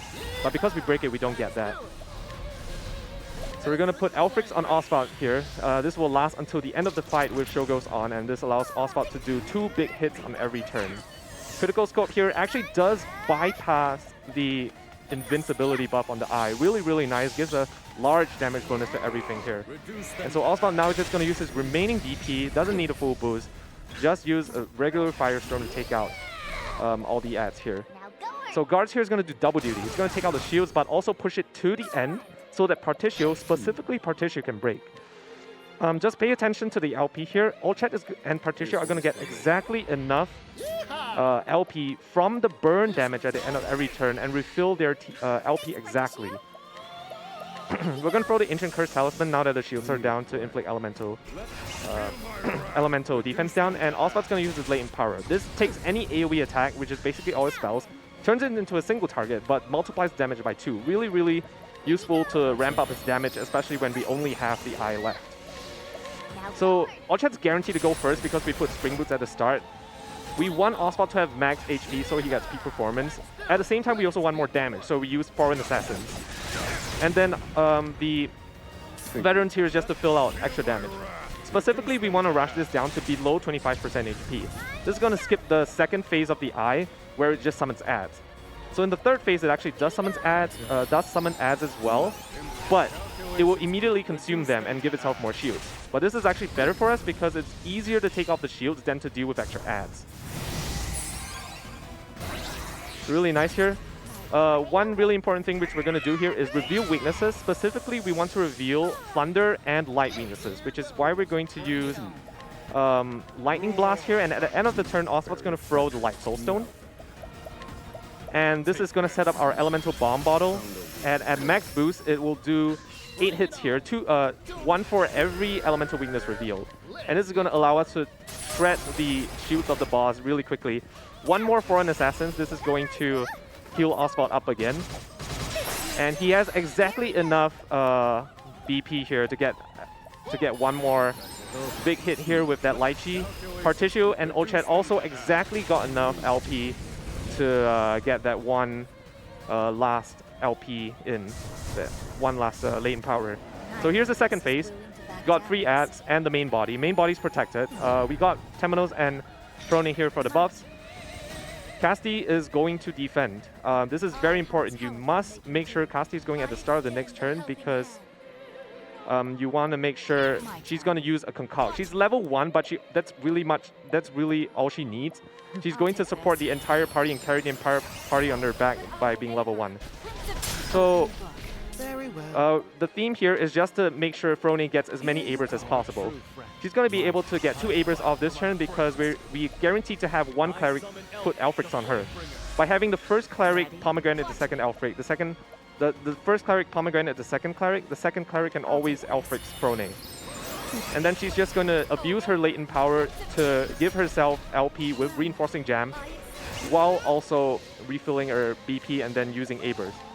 So here's a really secret spicy sauce here. We got Casti using the concoct, specifically with Diffusing Serum, making it AoE. Strengthening Serum plus Whimsical Leaf is going to move the entire party to the start of the turn, allowing Frone to act before the ads and take them out. And then we also use Pomegranate to replenish everyone's BP, so we can get off 1 more Alfrix onto Casti. Why Casti? Because we want her to go at the end of the turn. This is why she needed to be at the top of the party. And then she can use the entire concoct, the same concoct 1 more time, so that on the next turn, everyone's going before Galdera. Now, Galdera gave himself 20 shields, and is going to give himself 2 more shields. But that's not going to be a problem because we have a lot of tools to take down the shields. Like that Decaying Dragon's Essence, which we got from the Curious Nest. Casti's going to use that. And then Hikari also conveniently has Spear here. Frone is just going to use Dagger and also use her latent power to set Armor Corrosive. Now that the invincibility buff is gone, we can actually decrease the defense. And then Temenos with his latent power is going to use Elemental Barrage. Hits a minimum of 6 times, which is what we cater for. So now it's just a matter of giving Frone her BP. And then we can just use a few more Abers, and the main body has 250,000 HP. It's a step up from the first game, but when it's broken, it really can't really do much, and so we just hammer it with even more Abers. Here you go, Revitalizing Jam. That's going to fill up her SP. 1 more Abers, and that will do the trick. Last item in the inventory, Pomegranate. And that should be the fight. Woo! Yeehaw! Oh, fantastic job. Well said. Yeah, this fight is extremely precise because if I make just 1 mistake, even like in the normal route, like, you know, even if I ISO my items, if I make 1 mistake, like the fight's over. Like every single turn of this is extremely precisely routed. Yeah, so if you found that interesting, there are also speedruns of this category. This is just the highlight fight of this category, but we also have runners and a category that just do the Superboss category. It's a roughly 1 hour, 15-minute speedrun. All right, that's the end of the incentive. Any of you want to say anything? Yeah! Yeehaw. Yeehaw. I would like to thank RPG Limit Break for having all of us, Zero and Quadra for doing the any percent speedrun, and Jello for being the support fellow gamer. And then yeah, that's me doing the Blindfolded Superboss. We all pretty much do a bunch of Octo categories, and the community's great. Come join us for a lot of fun. Other than that, I don't have anything else. I'll just say the exact same thing. Thank you for letting us be here and showcase these cool runs and that amazing blindfolded fights. And thank you to Sanjan and Jello for agreeing to commentate, because originally it was supposed to be a 4-way race. They stepped out and did an amazing job on commentary, so thank you very much for that. Yeah, thank you so much. Yep. Pretty much what everyone else said.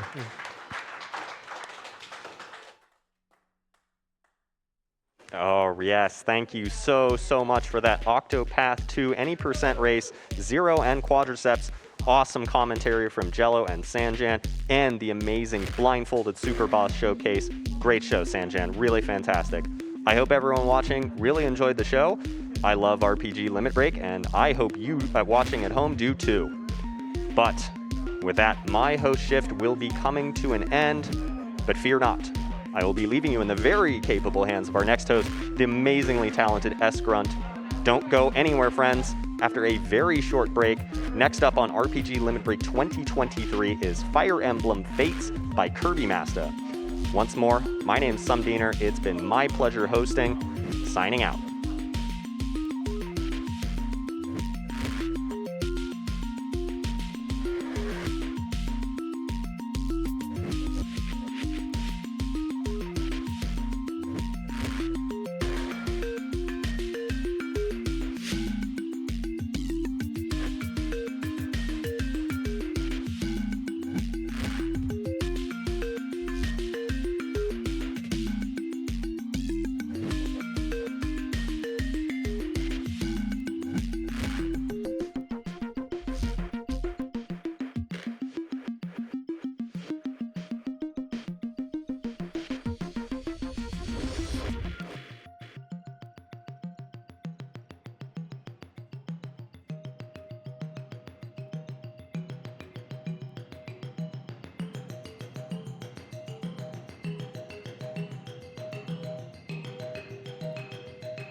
All right, viewers, welcome back to RPG Limit Break 2023, live from Salt Lake City.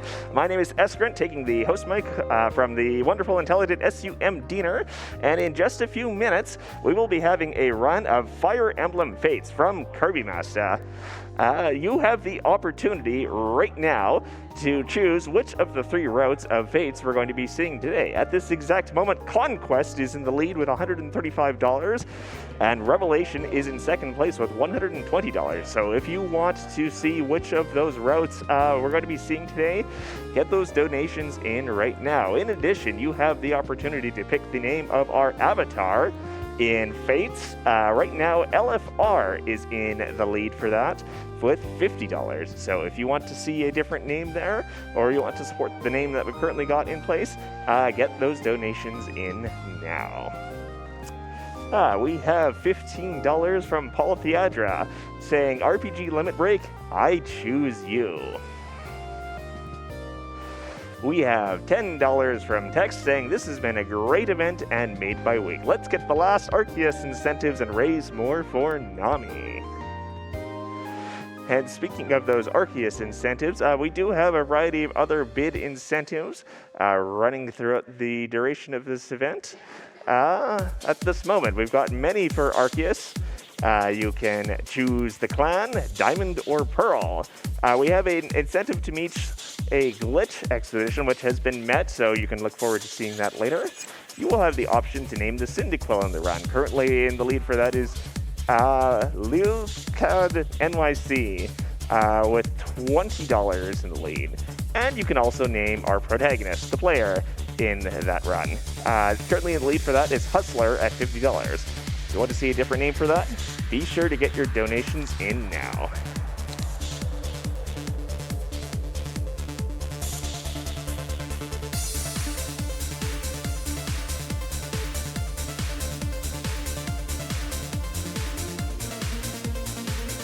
RPG Limit Break 2023 proudly supports the National Alliance on Mental Illness, NAMI. To get involved in the fight against mental illness and the stigmas it can bring, reach out to NAMI via their state organizations or on Facebook, where they can be found as NAMI, on Instagram and Twitter as @NAMICommunicate. It's not a weakness to need help. Please reach out if you think you need help.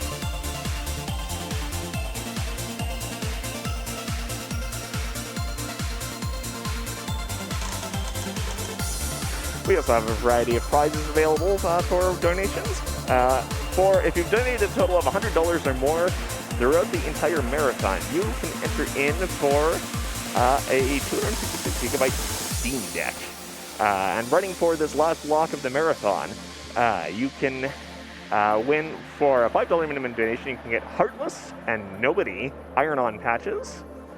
For a $10 minimum donation, you can get a Steam key for Octopath Traveler 2. So if you enjoyed that run, you too can enjoy the game and enjoy the runs yourself. For $5, you can get Sora and Riku Perlers. For $50, you can win our wonderful friendly Spiel Plus, which you may have seen on Tabra a few times. And for another $5 donation, you can get Yuffie and Jessie Perlers from Final Fantasy VII. So if you like what you see, be sure to get those donations in.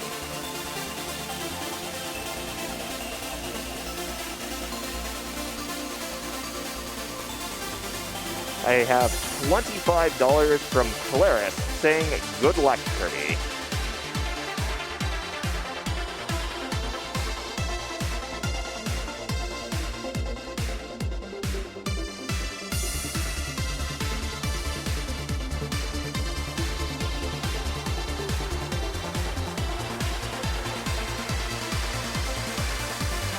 RPG Limit Break is proud to once again partner with the Yeti to bring you 6 awesome t-shirts that are not available. Head over to theyeti.com/RPGLB and take a look at the design. You can pick the ones you want and know that $5 from each of these shirts purchased will be donated to NAMI. Remember, Yeti is spelled Y-E-T-E-E, and you can find those shirts at theyeti.com/RPGLB.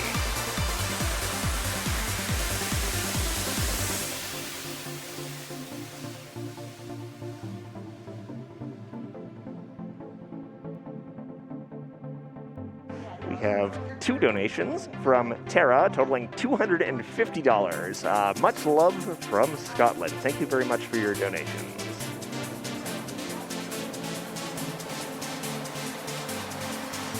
Just as a reminder, as we finish getting set up for this run of Fire Emblem Fates, you too have just a few more moments to get your money in to pick the route we will be seeing today. Currently in the lead is Conquest at $185. If you'd like to see Revelation or Birthright, now is the time to get your donations in. You also have the opportunity to pick the name of our protagonist. Right now that is LFR at $50. If you would like to support that name or pick something else, now is the time.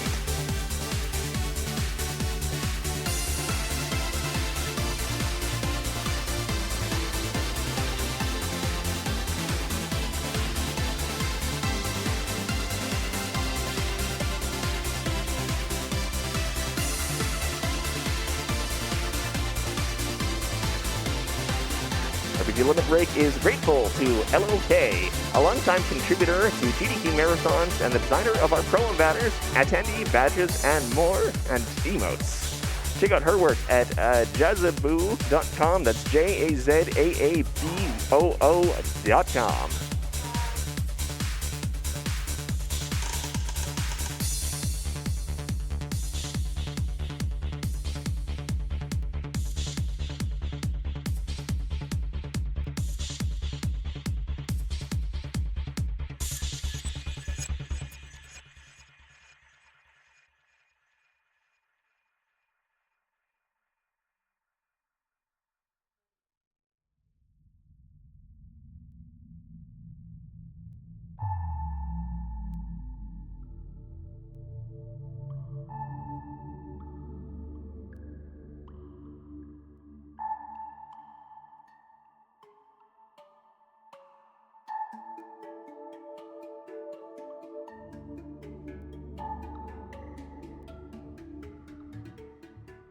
We have a $200 anonymous donation with no comment. Thank you very much for your donation. And we have $50 from James Ball, which says, hello from France. Thank you very much for your donation.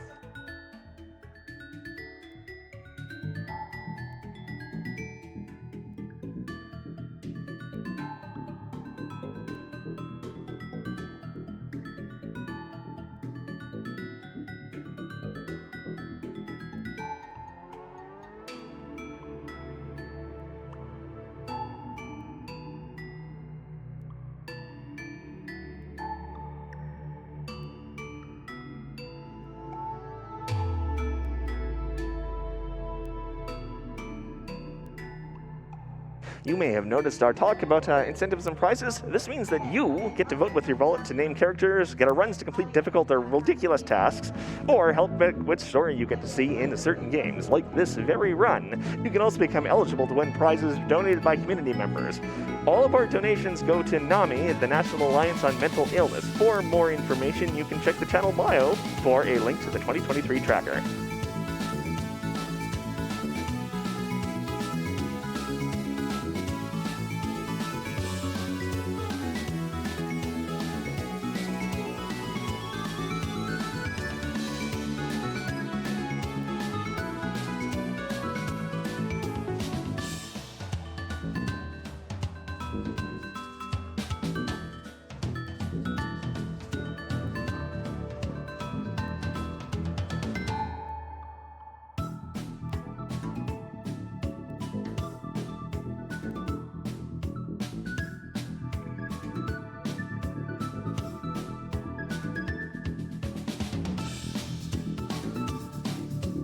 And you're watching RPG Limit Break 2023 coming to you from Salt Lake City, Utah. We are raising money for NAMI, the National Alliance on Mental Illness, formed in 1979 as a grassroots advocacy organization by a group of parents whose children suffered with serious mental illnesses.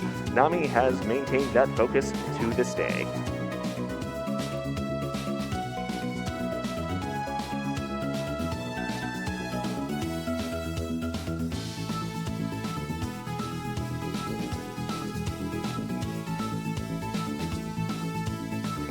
Yeah, we have $15 from Magius saying Revelation has just got to be Revelation, and also because Kirby actually said they wanted to show this one off especially, and also for reservation of game history, considering we can no longer buy the Swan on the Ace shop. And we have $50 from Quo saying Go Kirby Co. Also, hi Esgrant.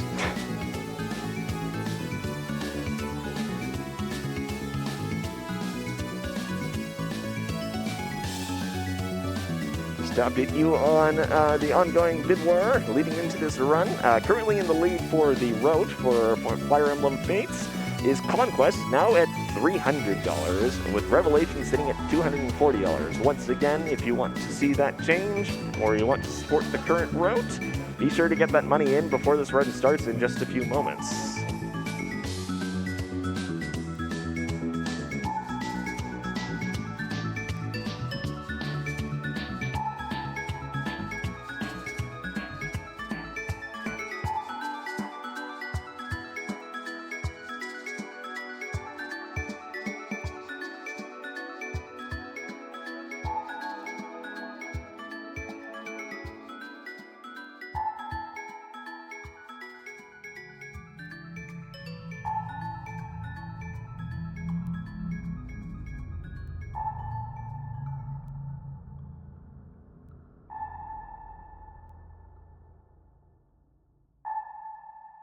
We want to send out thanks to the people involved in our foreign language restreams. Our French restream can be found at twitch.tv/lefrenchRestream, and our Japanese stream at twitch.tv/Japanese_restream.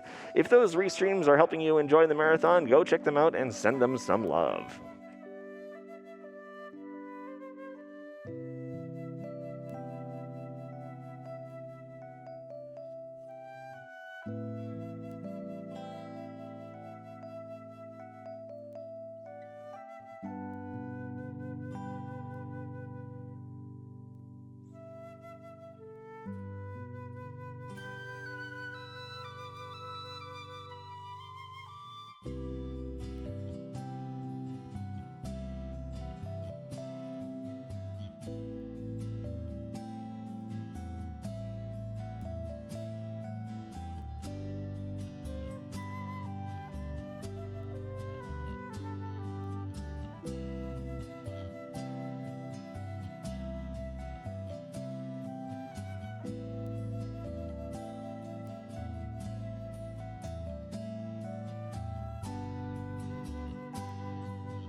These last few years have been a stressful time in the world and have understandably had a strain on many people's mental health. In the United States alone, 21% of adults reported suffering some kind of mental illness. That's 52.9 million people.